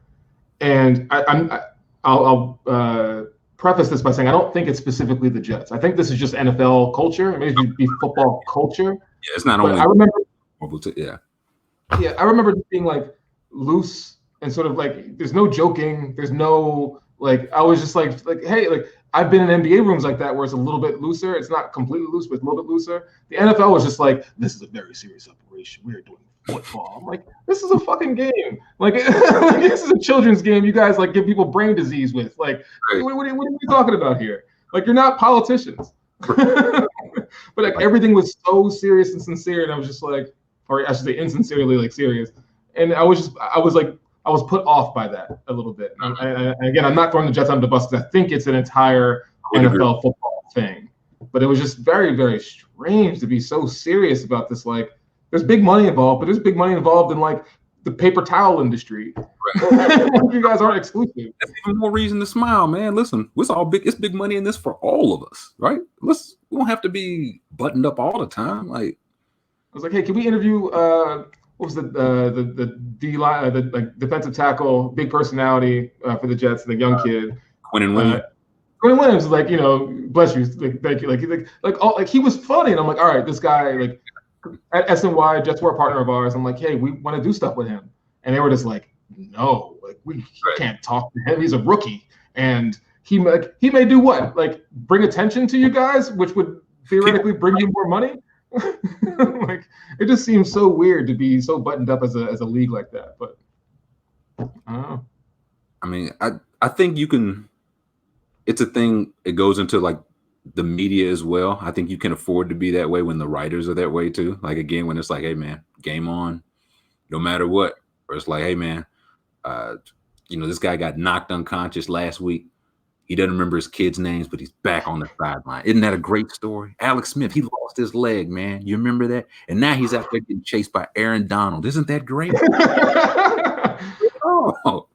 I'm fearing for that man's life. I saw his leg look like a breadstick that was like curved the wrong way. And it was just like, no, this man shouldn't be playing football. Sausage, like fresh in the casing. Like, you ever seen him like put sausage right in the before it's like settled and stuff? That's how his leg forever. And they're like, isn't that a great? Look at his wife and kids up there, and his wife's up there like terrified. Like, it's like, yeah, no, she's having fun. She's having fun. NFL football. Yeah, he put it on the line, you know? And like, that's not a positive thing. Like, that's a thing in this country is like we give like the credit and shout outs to the very wrong things. Like, it's not a good thing that like, he's putting himself on the line. Like, he's gonna live theoretically for like 50 more years. Like, he shouldn't have to worry about his leg looking like sausage casing. This man worked for the company for 35 years. He doesn't have a car or a house. He walks 36 miles a day from under a bridge. His also poor coworkers teamed up and bought him a car. Isn't that great? Don't you like that? And the company owner is the one saying that to him. Like, yeah, tell this story. That's a great story. Like, you're worth billions of dollars. And I don't think I've said this a lot. I don't think people in America understand how much a billion is. I think we sincerely do not know. Like, I sent this. I texted this to a friend of mine before, but like, you know, to count to a million, like if you just count seconds to a million, would take you 11 days, where counting to a billion would take you 31 years. And that's how much more. That's 1 billion. 1 billion. That's how much more a billion is than a million. And like, if someone's like, oh, like, you know, like, find them, like, I'll take 1% of a billion. Like, yeah, that's like, what is that, $10 million? Like, that's a shitload of money. Oh my God. Have you seen the TikTok where the guy did it with rice? No. That's like I acknowledge, like, I don't understand. My mind can't grasp the scale. I know it's enormous scale, but he did it with rice. He was like, every single bead of rice, I think, was $100,000.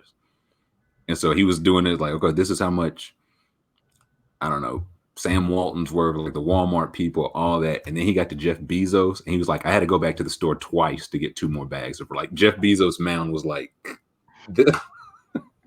he was like, so much money. I was kidding. So I broke it up. He did it a different way. He was like, okay, we did it each rice.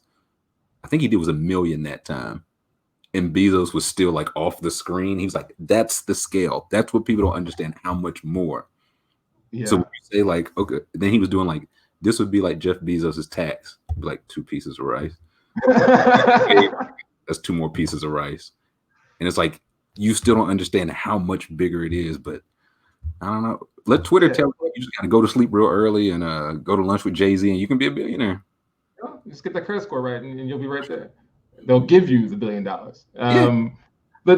Like, there has to be some understanding between the sides, right? Like, I am, I guess, a capitalist. I live here. I sort of believe in the system theoretically a little bit. So it's like, there's got to be a way where, like, I want Jeff Bezos to be super rich. He should be incredibly rich because he created a product that we all use that has made our lives better generally, unless I own a small business or something. But like, he's made, or work for the company. Like, I needed 2 controllers for like the PC setup I have for like my old Nintendo games. Like it came the next day. Like it's an amazing, like that's new. You invented it. You improved our lives. Thank you. You should be considerably richer than almost everybody else we meet. But like, I don't think we properly understand the scale of how much richer. And like, you shouldn't be that rich. You shouldn't be that rich. You like in the richest country in Earth's history, like. You shouldn't be that rich when people are like literally starving and waiting in lines for food. Like, what? How is that okay? It's one thing, like, and I think it's always risky to be like, somebody should do this with their money. Like, they could knock out world hunger. It's like, I get that. How about just paying your employees like fair wage? Like, how about maybe that? Like, even the one, like, only the ones under your umbrella. You're not even taking care of those. No. It's it's the competitiveness. It's like the sickness of like, I got to make it better than so-and-so. Like Jay-Z, like I can't imagine if I had $1 billion, I wouldn't have a job. I would be retired.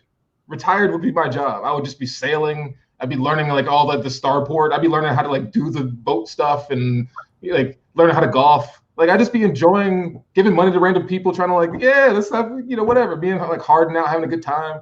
Like trying to though. That's what it's like. Listen, even if you got $1 billion, you got to cut some hair. You got to have some candy machines or something. It's like, do you? You really don't. If you have $1 billion, you are set. Your kids, your grandkids, their kids, set. I also want to do. Does any other country like ask, but like, what's your dream job? I feel like other companies would just like, oh, I've never dreamed of a job in my life. Like, what do you like? All my insurance, like my basic needs are met. Why would I dream of a job? I don't know. Was watching a YouTube clip the other day as like a it's kind of funny. It's like a supermodel from Italy, and she was like traveling and trying to set the differences between different countries and things she's encountered. And it was like people from New York and people from Toronto and the Canadian American thing. And she's like, obviously, like the hustle and bustle is big in both big cities. Sure. Like the Americans, like they like live to work. Like they wake up in the morning and work, and then they work till like 8, 9 o'clock. And I think like that's totally a normal ass day. And it's just like, yeah, like and for her to be like, we're Italians, like we don't work the hardest. And like there's something in me that was mad at her saying that, like you late and like I'm wrong. Like I could take a step back for myself and be like, I'm wrong. Life is not for making someone else super rich. But she's so happy. And it's just like it just felt like we've been beaten with this idea of this is what life is about for so long that like we failed to take a step back and be like, maybe life isn't meant to be like, life isn't work. You know what I mean? Like life should be enjoyed with family and friends, or not right now, but masked up.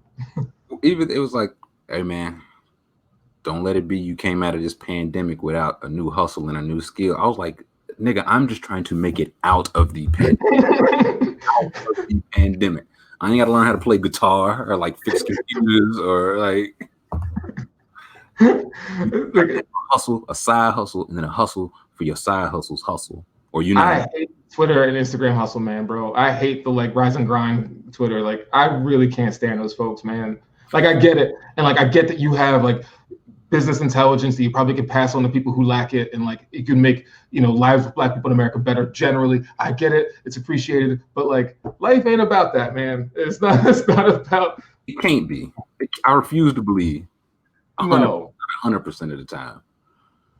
It's like, listen, you enjoy doing something, make money off of it. It's like, I can't just enjoy doing it.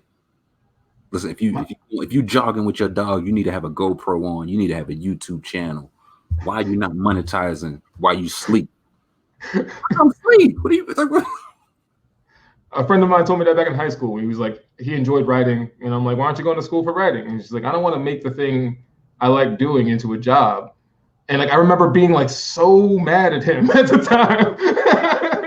Yeah. It's like, what's wrong with you? Like, and cut to me now having gone to school for writing and journalism. Like it's a chore. It's a chore every time. I used to enjoy it. Like now, like actually sitting down to write is like, It should be something that you actually like to do. And it's like you monetized it. I mean, it was like when I was doing the social media with Barstool, I was like, this is great. I'm getting paid to watch the games. I would already be watching. And then after a while, it's like, dude, I don't want to watch the Jets versus Bill. I just don't want to watch. Like, I don't, but I have to. Something funny might happen. So I have to. You're stressing over the things that used to bring you joy. Somebody might throw a dildo on the field, and I can't miss that. So No, it's Gabe will be definitely text immediately. Why did you not get that dildo up? Where's the dick? Like where? Shit, I didn't realize we'd be going 2 hours. Okay, we'll get to some of the year and stuff. I won't keep you too long. Okay. What? I mean, just anything. Like what the albums, songs, versus tweets, anything, any favorites from this? I will say, I had my Complex did our list, and it came out today, like the staff list of best top albums and top songs, which I failed to put this song on my official Complex list, but my wife just reminded me, Ooh Baby, I Got Popeyes, got to be top 5, I think. I'd failed to add that to the list officially, but it's on there, man. And I was actually up last night, like going through my tweets. I realized that you probably have it the right way, where I like so many tweets. I made it back to November. I made it back to the election, and that took me a long time in my likes to scroll back.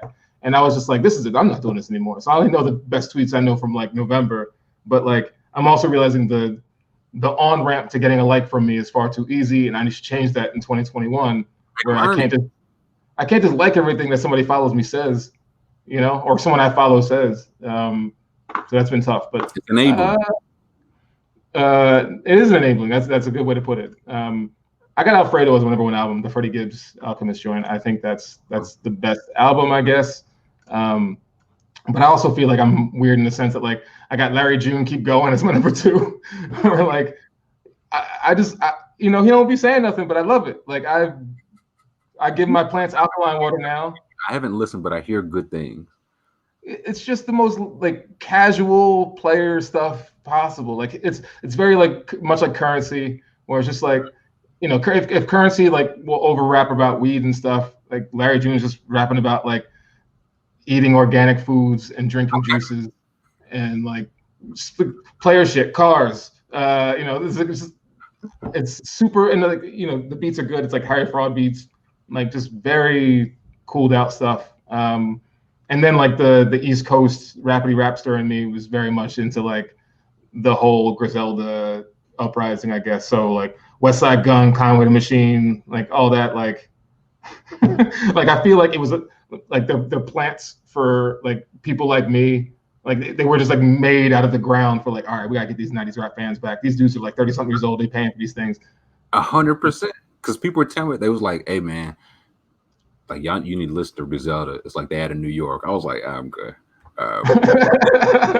No, they're out of Buffalo. And I was like, oh, because Buffalo is not New York.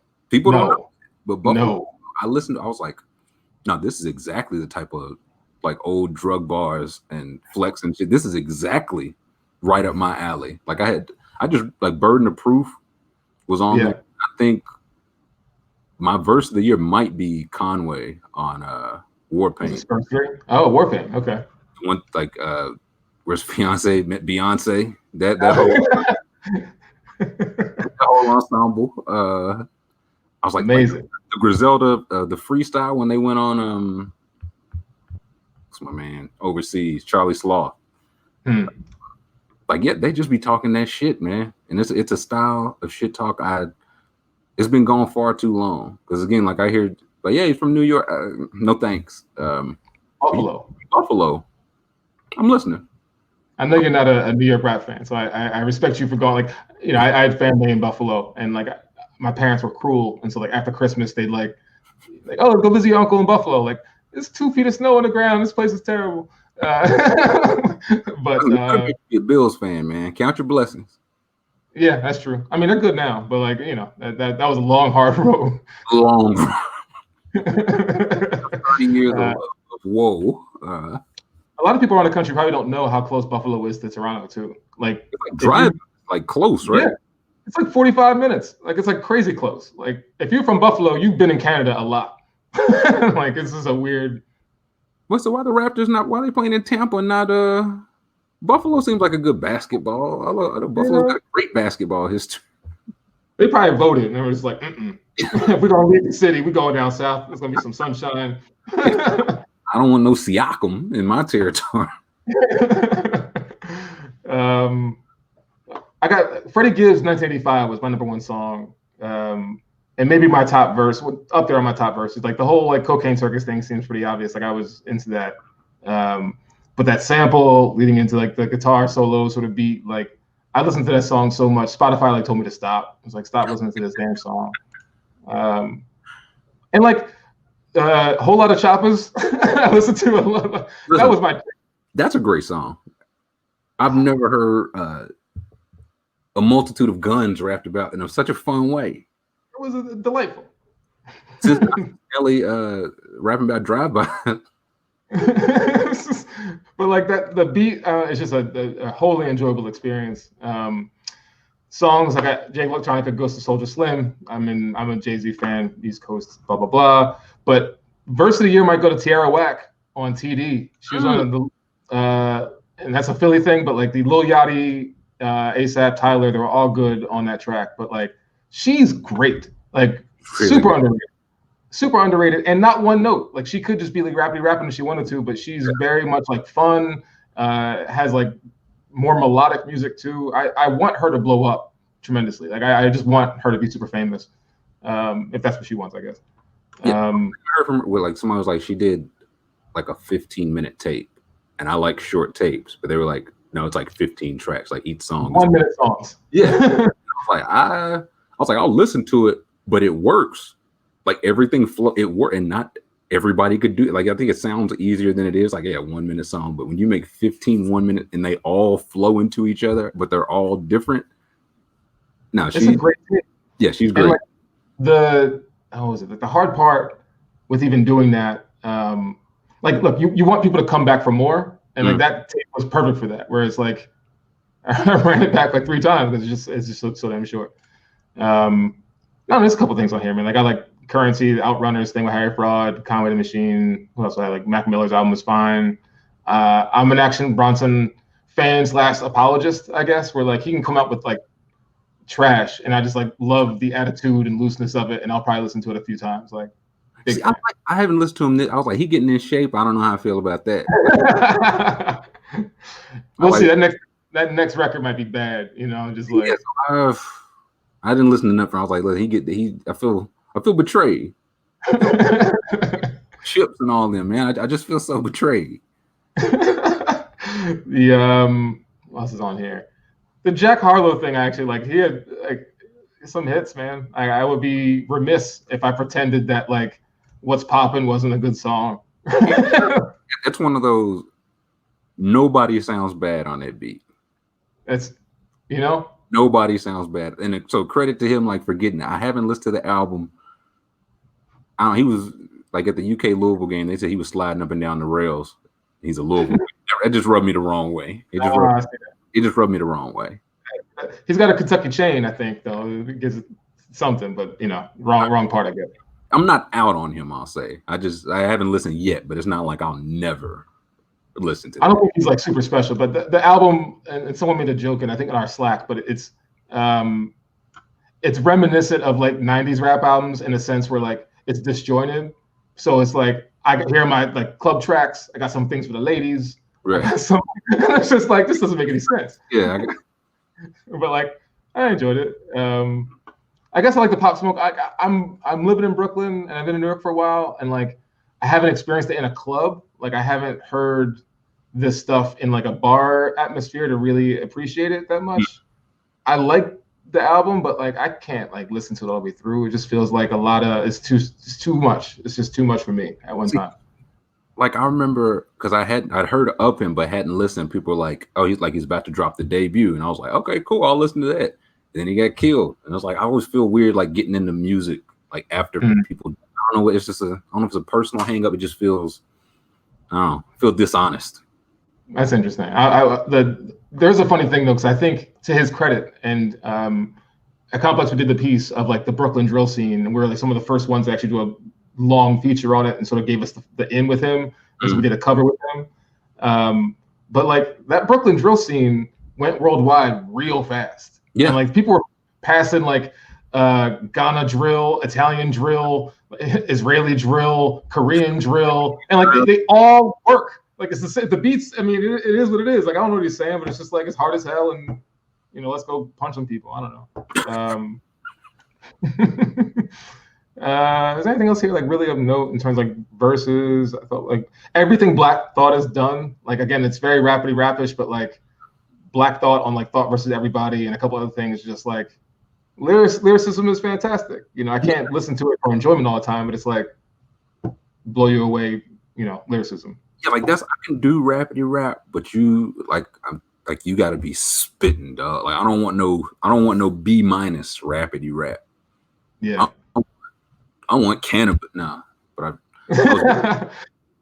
What's your take? Because this came out like yesterday and was from Barstool, I think. What was your take on Thug saying that he had Jay and he hit the caveat extremely fast? He was just like, I'm not saying literally Jay-Z, even though I just said his name.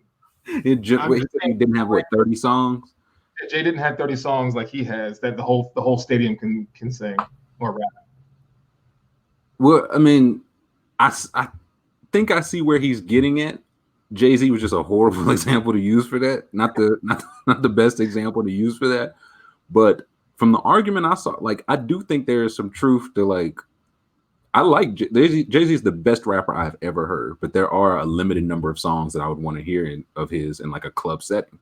I won't say he has none, but what I want to hear if I'm in a place and they playing a 30-song Jay-Z set, I don't know if I'm in the right spot. So I hear old huh? What'd you say? A lot of old heads in that party, and that party's gotten a lot of Burberry shirt, a lot of Timberland boots.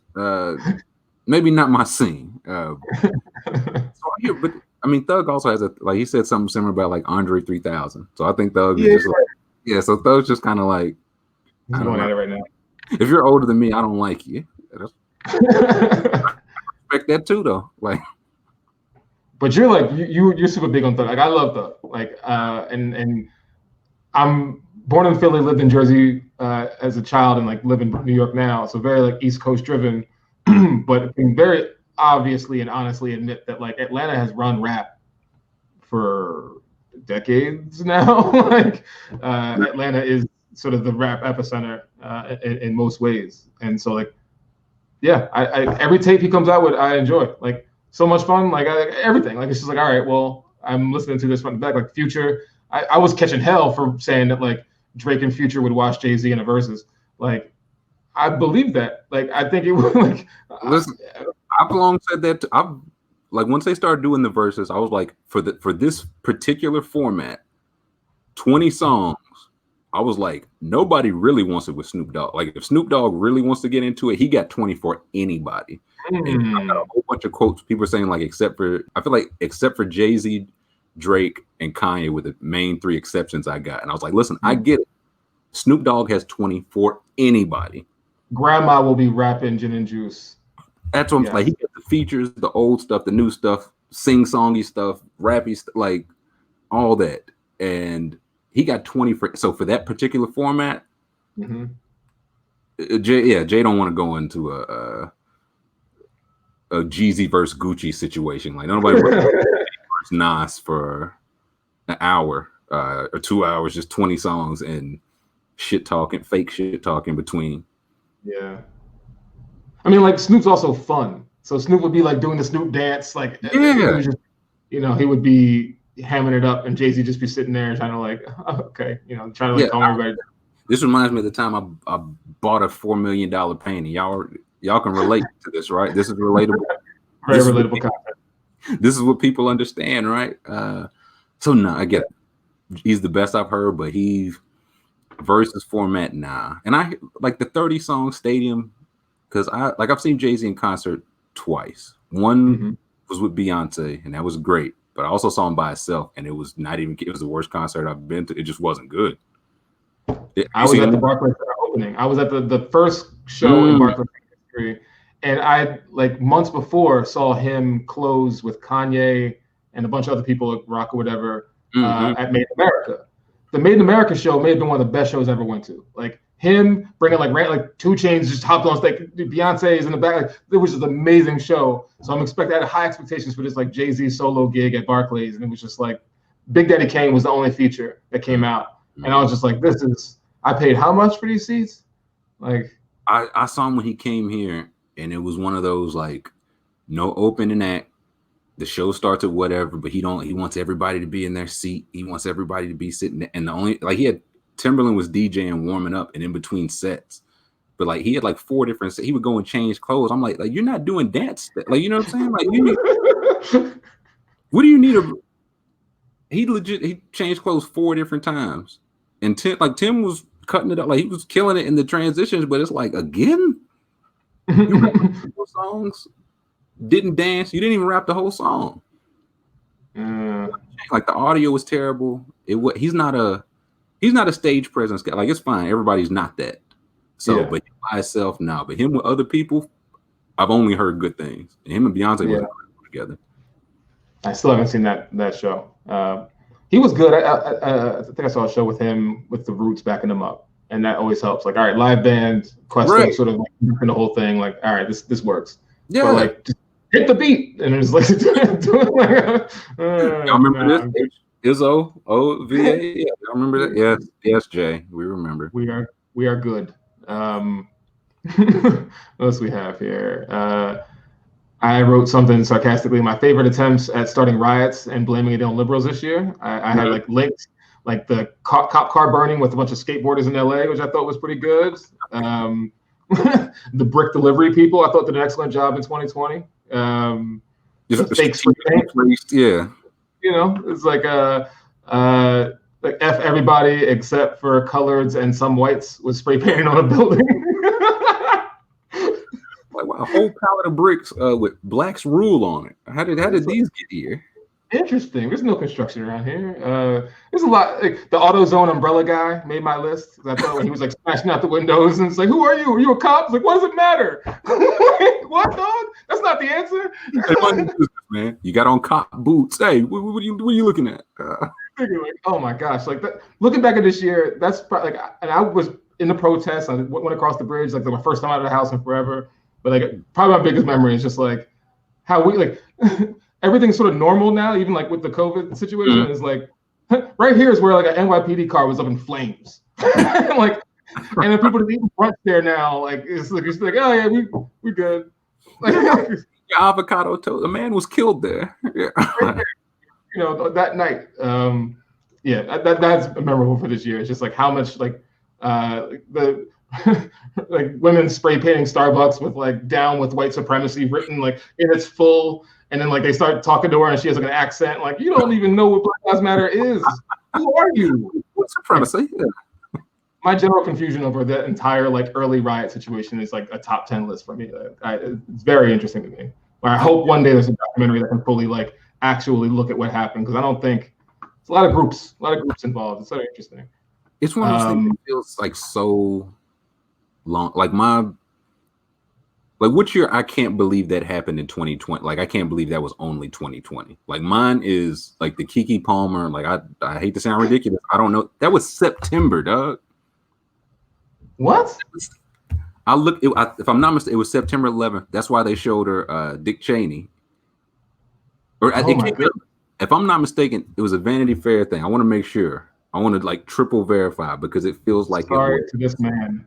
It feels like it was 100 years ago. Wow. Yes, this video was posted by Vanity Fair, September 11th.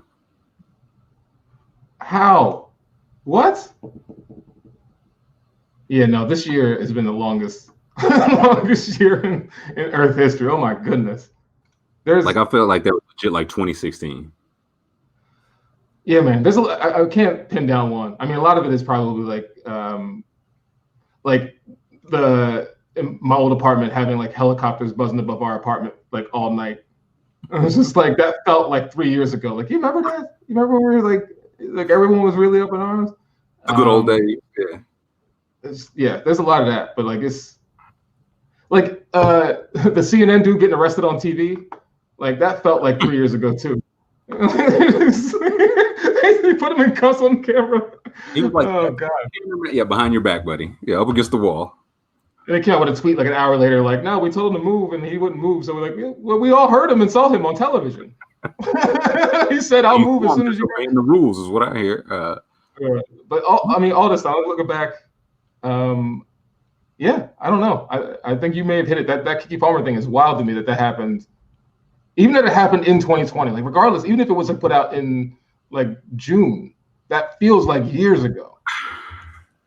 I don't know. But that's why I was like, time's not real. And the thing I learned, like looking back over albums, I was like, one, it made me feel old. I was like, is there too much music out now? Like there are so many project albums that came out like from people I would like normally listen to. And like one, I either saw it and was like, hey, I'm good. Or it's like, I like this person. And I had no idea that they dropped it. Like no idea. Might be too much music. That's this man's column. That's because everyone was stuck inside. Like they got to their studio in their house, or they would just like took the Uber to the studio and was just coming out. Like I remember being geeked when I would hear coronavirus lyrics. When someone would see like something like COVID, it's just like someone did the meme from was that the pointing with the beer DiCaprio meme like oh he said something about coronavirus. I recognize that. Yeah, that happened. I was looking at that Trump Axios interview where the guy looking at the paper like that. That was August. Like Trump standing up there with COVID, breathing like he had like knives in his suit. That had to that feels like 5 years ago, and I know that was 4 months ago. Like, no, he was helicoptered to the hospital. Like they didn't take the car. The hospital's not that far from there. They were like, no, he's fine. Good. Oh man, yeah, this was the weirdest year I think of all of our lives collectively, which is nice to like for all of us to have it at one time, at least experience it together. Like for any number of reasons, this was this was it. Super super wild. Clubhouse was probably invented this year. Are you a Clubhouser? I'm not. I have Android, and so like as an Android phone person. Like I joked about it before, but like I downloaded a fake Clubhouse, not knowing it was the fake Clubhouse. There's an Android version that is like separate from the real thing, and they brand it the same. And I remember like joking, like, all right, like everyone is listening to like, hip hop history and like people like talking about like Jay-Z stuff on like December 4th, his birthday, and like going through all this like, that beat was supposed to go to so and so, and like I'm seeing these tweets from people like in Slacks about like how great it was, and like meanwhile I'm literally on like the fake Clubhouse Android. Like watching two dudes from like Newark battle rap for $20. That's not better than the real Clubhouse, to be honest.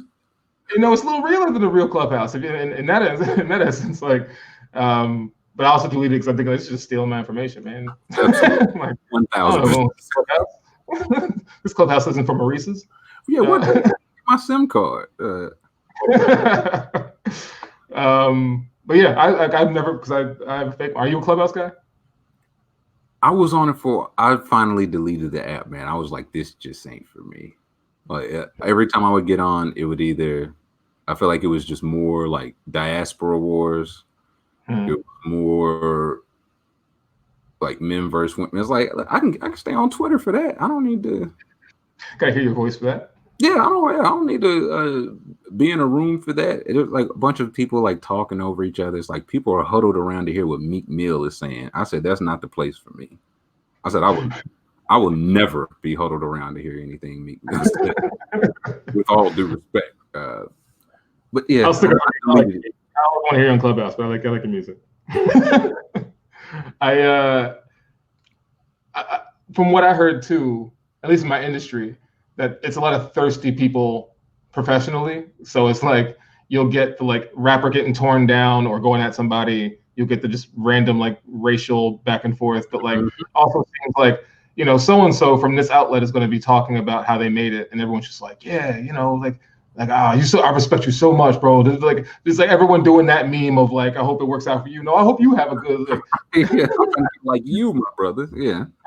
You, and it's just it feels like sort of phony, but I'm curious to where that goes. I would be more apt to get an iPhone and join if like I knew it was guaranteed just people getting roasted. Like if it showed a person's picture and it was just like 12 people just roasting the hell out of somebody, it would be like very enjoyable for me. You just got to change your Avi and get put on the, like, I know you ain't talking, and everybody just gets muted. The name of the room is I know you ain't talking. And it's just like, boom, okay. I'm trying to some of my album, like some ones I had, just the ones that I like went back to, because I was looking at, like, I looked at Complexes, I looked at like a lot of people's like top whatever list, and I was like, good God, there's so many albums I just haven't heard. Like, yeah. So I just got like the ones I went back to: Rich Slave by Dolph. I went back to a lot. Barnacles by Saw Baby. He said the pussy was good like deviled eggs. I said, deviled eggs? I'm trying Bartier. I think that's probably my out or tape of the year. That's the one I went back to. Like when I did my little Apple Music replay of my top 6 songs, 3 were from Sada Baby's Bartier Bounty 2. So I think that's probably my tape of the year. That's why I go handshake emoji with you on that one for the I listened to a whole lot of Chopper. I remember number 2 and number 3 song just because I couldn't let it go. We were both a whole lot of Chopper. Baby Pluto, the Future and Uzi joint I like. The Eternal Take I like. My Turn with Baby. City Girls. I like the City Girls talking that, like, because I absolutely think they'll like tie me up and rob me, and that's my speed. That's my speed. I like that song on they had on like Megan's album. They had a track, and like one of them just does not rap on time, and it just didn't matter. It's just like it never does. I never does. Like, all right, I love the song. Yeah, that's what I'm saying. Like, okay, yeah, no, please hit me with a turn if that's what you got to do. But yeah, like that, it was a lot of, I feel like a lot of tapes, but I don't know how many of them like stuck with me, and I don't know if it's because of me or just because it really, I feel like it was so much. Like it's a good thing people put stuff out. Like you know what I'm saying, just they put it out. We don't have to listen to it now. We can listen to it whenever. But I just know personally, like if I don't listen to something in probably like 6 weeks, like the first 6 weeks, it's probably like it's just too much by then. Like it's too far back in the queue. It falls into the ether. I think I will say I put Dolph on my my songs list. Hold Up made my songs list. Where I listened to that a shitload too this year. That's a great intro. I'm really trying to think. Like I was looking like Jeezy dropped twice, Gucci dropped twice, Wayne dropped. I was like, I didn't listen to any. Like if you told me 10 years ago that those guys would drop that many times and I just wouldn't care at all, I would have told you it was crazy. And now it's like there's a couple of tracks on Jeezy, but like it's hard. I feel super old, man, because I'm like Jeezy's with the like I own land and I'm responsible, and it's like, you know, the brain of me wants to support him, but like I also agree totally with you on like, man, Gucci's destroying you right now, man. Like no one cares about that. But to his note of like the land ownership, like there's a song called what was like Black Dollar or some Almighty Black Dollar that is pretty interesting, and Ross is on it, but it's also very much. Of course he is. Yeah, Ross is like, how much? Okay, yeah. It's just one like, I mean, just with that whole versus thing, it's like whoever you think, that just depends on what you showed up to watch. If you showed up to watch a music battle, Jeezy won. If you showed up to watch a boxing match, Gucci won. So it all depends on what you showed up to watch. Because Gucci knocked his ass out the ring multiple times. Just like relentless. It's like there's no ref there to stop him from just punching him on the ground. Listen, I own this city. I killed your friend. Hey man, let me tell you something. I was like, oh boy, brother, we gotta work together. It's just like, no, this ain't. He's not doing that. Right. I want to extend my hand to you. Fuck you and everything you stand for. I respect how you feel, my brother. Shout out to Jeezy for being a good enough spot financially to kind of even say those things, I guess. Just take it on the chin. I'm sure it had to be worth it, you know, to them both financially. But he did like the, you know what, and Gucci was like, hey man, I told you off the dribble I was going to talk about killing your friend. You knew I was going to talk about killing your friend. He put up memes about killing his friend, like before they even started. I was mad I didn't get to watch it live. I was coming back from somewhere. Man. I came back and I watched YouTube and I was like, please, I was hoping they each played like my favorite songs. And I don't have full disclosure, I don't have a ton of Gucci songs that I love. I know like I can hear them, but like Plain Jane is like one of my favorite verses like his verse on the Open Plain Jane is like one of my favorite rap verses ever. It's just like such a classic rap. Like I'm this. I'm like yeah. I don't know. I almost want to do it now. It's a perfect song. Rocco kills it. It's a great beat. That's a perfect song. Yeah, I'm gonna look back. I'm like, oh, he played it. All right, good. I'm like on YouTube trying to find it. They both didn't play like all their best stuff, which is, I think it's probably been the most interesting thing. I don't know if it's like they think like they're picking the 20 that they like best, or if they're picking the 20 that they think we like best. But either way, they're wrong, and I disagree with them. 20 songs that I want to hear, so I disagree with them. We need a live voting versus system where like American Idol. Yeah, let it happen. Text 99-cent charge too. Wouldn't hate that. I'm trying to even like my song, like Free Jig, Funky Kong, and Half Man Half Eight were the 3 songs in my top 6 from Sada Baby. A whole lot of chopping. Said Something by Moneybagg, and also the remix. Just because I like that's really like my sole focus. Like I can never go broke enough to be like the intro to a song. I can never be down bad enough to just like that comes on, everybody just screams before I go broke like Jock. I'm like, oh no. Jock did too much for it. He don't deserve this, man. Look at my list. I think let's see there. What am I going to regret not saying? I'm with you. There's a lot of music came out. I didn't get a chance to hear a lot of it. So, and I was legit like, oh, I should listen to this. Once I got to like 10, it's like I'm not gonna listen to. I just know me. I'm not gonna listen to all 10 of these new songs, and I know they're probably good. Yeah, and I wanted Max on screen to drop something. He didn't drop anything this year. I think that's when I started looking like favorite tweets and memes, like "Are you winning, son?" Killed me. Every single one of them killed me. The they don't know guy in the corner. Oh yeah. My favorite one of those was Dano with yeah. I like they don't know where the money reside. And it was the money reside guy. That's good. The young black man guy. Anything that ended with that kid screaming, "I'm a young black man," killed me. I'm trying to remember that. Like, go back. The Keedron Bryant. He's singing like the Super Bowl, or not Super Bowl. He's singing like the first, I think, kickoff, NFL kickoff. And every time any video I see, he's like, yeah, like download my song about the police killing me. And he's like dancing to it, and it's like, what's your second single, man? Like maybe you got something like more upbeat.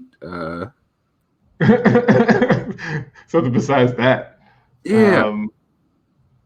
Let me see, meme wise. Oh, you retweeting the hell out of this, but like the dude who just went crazy tweeting all the Undertaker cameos. I wrote Undertaker cameos down too. This one I couldn't believe it was real, and then it was a whole thread. It's like, hey, this is the Dark Man. I heard you're doing pretty good in school this year, big guy. And who says you're helping around the house? That brings me to tears, man. Just like I just popped up on my screen too. Oh man. I think you get like $1,000 a pop for those, so I don't hate it. I know that's good money. That's good money. That's more than Vince McMahon was paying. No health insurance. I know you watched all those wrestling documentaries. Somebody just writing in the Gucci Jeezy verses. They need to hurry up. Their fans are old now. They got work in the morning. We don't trap no more. We drive forklifts at Amazon. I can't even remember which verses it was, but it had to been Tyree throwing the tile, Tile. That was one of my favorites of the year. That's good. Anything Tyrese, really. When he was like, actually, I beat coronavirus by sleeping. He's like, every night I sleep in my room at 90 degrees. It helped me beat coronavirus. And I was like, no. That's what. All right, you got it. You got it, Tyrese. I wish I could share my screen because someone did the Gucci Jeezy one, And it's like Gucci : my outfit costs 10 bands, Jeezy. And it's that little kid in the black and white video in the car being like, and then I use my mind.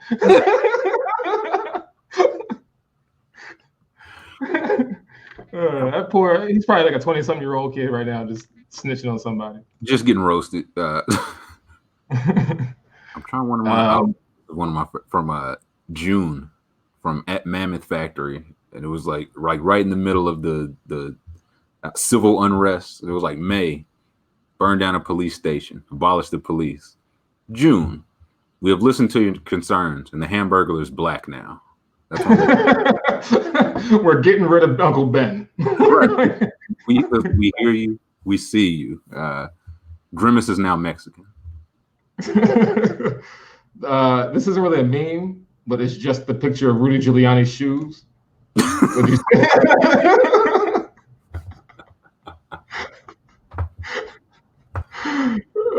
like, the clubhouse, the roast chat. Yeah, you're talking with them shoes on your feet. Wearing well done steaks. Niggas in the 60s used to whisper game to bitches. They'd be like, "Oh my God, Thurgood, you really mean that?"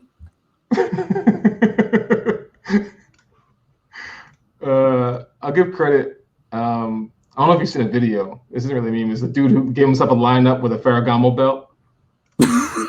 No. The belt around his head. It's like a white dude like clipping it up. And James Harris from Throwing Fits did like number 3 Newton, number 2 Einstein, number 1 Ferragamo belt lineup, homie. Like this most genius man ever. Nori had an old classic. That don't feel like this year either. She in the racial chat room showing feet. That was May. That was May. Oh my gosh. I'm gonna give Shorty a little more credit because I think this is when someone put the Joe Biden coming out to announce his victory to Dano. Classic. When the jog out. Yeah. Spike Lee celebrating Biden victories. I'm going chronological because I went through last night with the champagne, and because the Knicks haven't won anything ever, he didn't know how to do the champagne. Right? It's just like I've only seen this done on television. I've seen Chicagoans do this a lot. I don't know. What else we got? There were 3 types of songs men wrote in the 1960s. 1, I'm in love with an underage girl. 2, if my girlfriend even looks at another man, I'll kill her. 3, peace, please. Perfect. Let's see. I'll give Feidelberg credit on this one because this was like November 3rd during like the election night. Major League Baseball announcing Golden Glove winners right now is the most Major League Baseball thing in history. It's like I forgot that they did that on election night. Yeah. News dump for the awards for your best players. Let's just news dump those Tuesday night. Like totally absurd.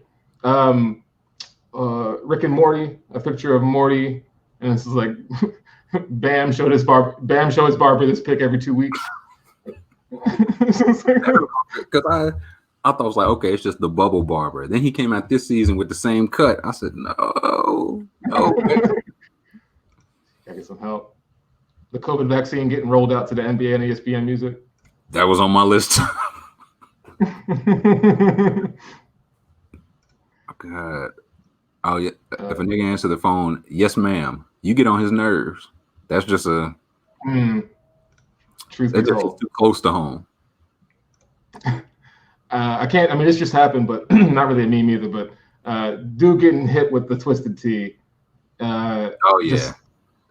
Whether you got rings coming out of them or you like emphasize the bell in the background, however you did that, I enjoyed it. Also, I think the bell's the best part. Just the cat ding ding. And the guy, okay. You got it. Yeah. No, my shit's busted. You got it. 2 Chainz coming out for Biden Harris, saying they're different, and then transitioning into I'm different. I'm different. You know what? I appreciate the leg work. 2 Chainz ever the professional, tightening up the segues before he went on stage. I got my weed. I'm at my kid's school play. Me, bet this me coming in stage left.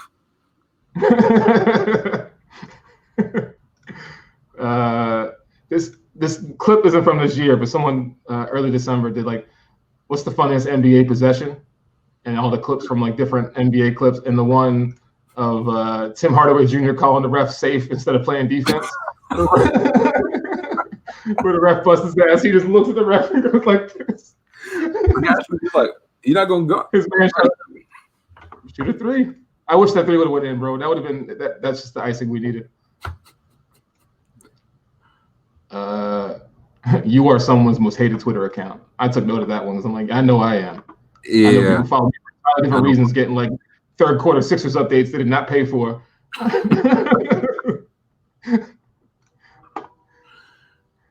trying to think this.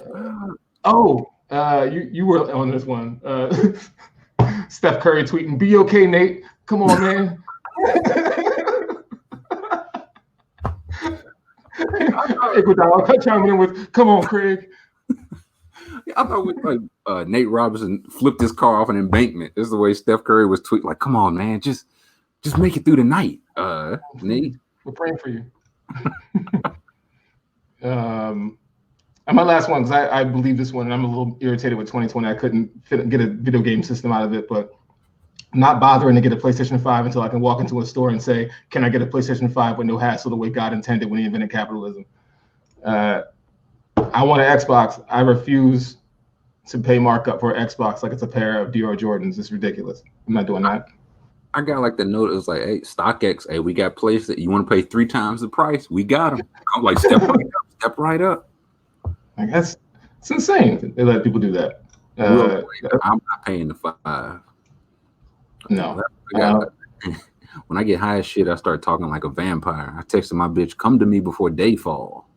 I didn't see that one. That's good. I don't know if I have any more. I went through most of these. The Undertaker one stopped me in my tracks. I gotta watch that thread later, man. Like that's just. I will say, hop on the bat out in left field, big man.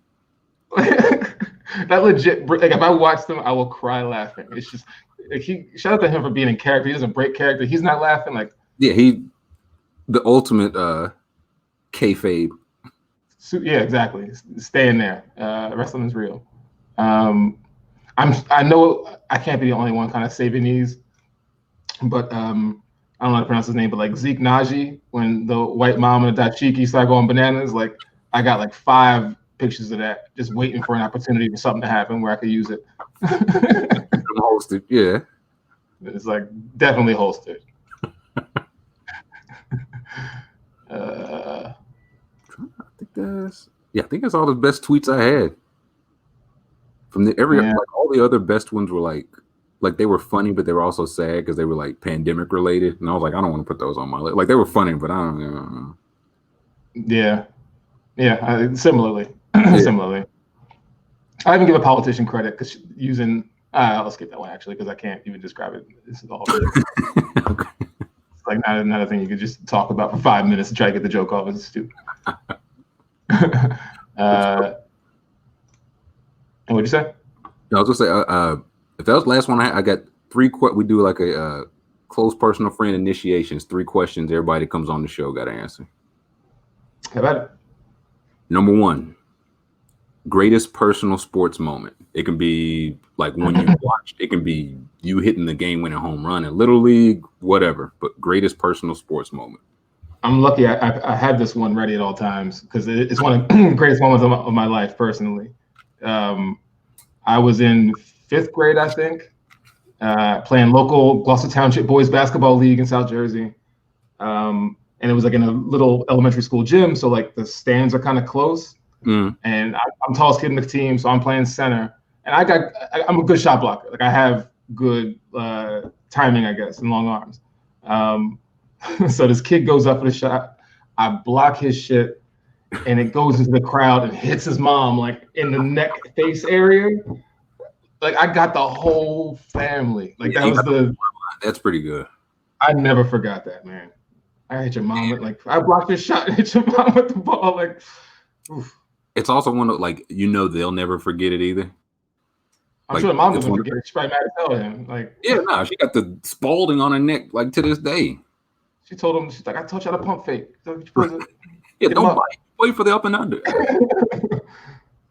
So legit, like I played like 1 year of football. I'm okay, quarterback arm. Was recruited to play like D3 basketball, and right had to go to a big school and like wake up at 6 a.m. to be running sprints for some D3 school. I ain't doing that. Yeah. But I think in my life that was probably like the one. That was the one. That's a gold medal moment. Second question. Biggest heartbreak. Again, could be sports, could be relationship, whatever. Like what's biggest heartbreak? I mean, there's real relationship answers that I'll skip over. I'll stick to sports, as they say. The Eagles losing the second of 3 NFC Championship games, and this was Eagles Bucks. Yeah, right. McNabb threw the pick at the end. It was the last game ever at Veterans Stadium. They were the best. They were favored by like 14. Like they were supposed to win that game by a lot, and McNabb was finally driving us back to win this game at the end. And like, as mean as people say Philly fans are, or as loud or violent, like you could hear a pin drop. Like as Rondé Barber's running the other way with the ball, it's just everyone's like life leaving them. Just like you could hear his footsteps. And this is probably wrong to say, but it's the God's honest truth from my memory of it. I remember this feeling twice happening in my life where I went to like a supermarket and like in my hometown, and there was like a ShopRite, and there was like just silence and a collective sadness. And one time was 9/11, and the other time was after that football game. Everyone just collectively felt like no one wanted to talk. Everyone just 350. It's like that crack of the bat. Like you never forget it. You know it off the bat. It's like something awful just happened here. Yeah. You could have been from Mars and come in and be like, what happened, everybody? Like something happened. Oh, hush. Oh, wow. Yeah, that was the worst one. Like even worse than the one that happened a year later. They lost to the Panthers and Jake Delhomme. You sort of know at that point, you're just like, all right, whatever. But that one was like last game with the vet. We're favored by a ton. Yeah. And just like the pick to close it was like, I remember my boy punched a hole in his wall. I walked home. I went to sleep. I went to that supermarket. I walked home, went to the supermarket, like got a Gatorade or something, and went to sleep so I wouldn't cry. It was like a sad, sad day, bro. It hit hard. The wild thing, like in people like answering and seeing people's different answers, like people always like they go to sports versus personal. But even then, they always admit, like, you know what? I think the sports one hurt me more like than like any like non-death in my life. Like sports heartbreak hurt. Like I'm not even a fan of the Bengals anymore. And when Carson Palmer got hurt, like I can still feel like the pit in my stomach when he went down. It was one of those like he's not getting back up. This wasn't just a bad hit. He's like down. You knew it never goes away. It's hard to explain to people who aren't sports fans of a team or fanatics in general, but like, yeah, man, like you invest so much in things you can't control, which seems very silly. We're like, outside of deaths, like the relationship stuff is partly your fault. Like you were in that, and death is something that's obviously like hits all of us hard, but like we all recognize that that's going to happen to all of us, and that it's a part of life as it is. So like as sad as that is, you sort of like there's an understanding there. We're like, I can't understand why McNabb threw that pick, dog. That's like you don't choose that part. You choose root for like the Bengals, the Eagles, or whatever. It's like, no, I think this is the time. This is oh no, Barber's going the other. Oh god, oh my gosh. And last question, I'll let you go. What is your hottest take? Could be on anything at all. What is your hottest take? Hottest take. If I had more time, I probably would have thought this through more. But it's something that comes up occasionally. I tweeted it, and people were saying it was a bad take, and I stand by it. Okay. I will take cheap toilet paper over cheap paper towels 10 out of 10 times. cheap toilet paper to me isn't the worst thing in the world. You can kind of use more of it. The stuff that's too thick will leave particles behind, which is like it's too much extra stuff. Or cheap paper towels, you can't even rip it at the perforation. It splits. You can't. It doesn't. It's like not even absorbent. You should wipe like with your hand, man. Over. Yeah. What's the point? That's a new. I don't hate that though. Because you can. Because like if you're at a place with like the single ply toilet, like if you're at a stadium or something, you got to use a bathroom. Yeah, you can quadruple. You know what I'm saying? You can wrap it like a mummy. So I don't hate that. But if you got that like single ply paper towel, man, just leave the water out, man. Just leave the juice on the counter. Like just. Yeah, man. That was a take that I caught a lot of pushback for, but I'll stick by that one because the one ply, you're not taking one square, right? That's not how you go at it. Now that's fair, because when you first said it, I was looking crazy, but no, points were made, and it reminded me because I was like, some commercial came on for like Colin Cowherd, and it was like 3 things you don't go cheap on is transportation, toilet paper, and quarterbacks, and it's like, go cheap on toilet paper. It's not the worst thing in the world. Just use more of it. I don't hate that because as I think about it now, like that, mine's is I would pay, like if they go to aluminum foil costing $100, I would just have to pay it because like cheap aluminum, you can't rip it. Like you just got to wrap the whole plate in like it's not pliable. You can't wrap it around the plate. It's like wrapping sheet metal around a plate. That's one I would add. Quarterbacks, transportation, aluminum foil. Aluminum foil, pay for it. I went to a Trader Joe's and asked for aluminum foil, and dude looked at me like I started global warming myself. He's like, "We don't sell that here." Probably on in that community. Very much frowned upon. He was disgusted that I even asked for it. Yeah, why we got code red? I need this guy out of here. Keep me out in cuffs, like horny Homer or whatever that Simpsons. Like Cuba Gooding Jr. Yeah, drunk Cuba. Tom Maurice, man, appreciate you stopping by. Thank you for coming on Sesh Sheesh. No, I appreciate it, man. We're almost 3 hours here. Yeah, this is a lot, but hopefully it was entertaining. Appreciate you, man. Take it easy, bro.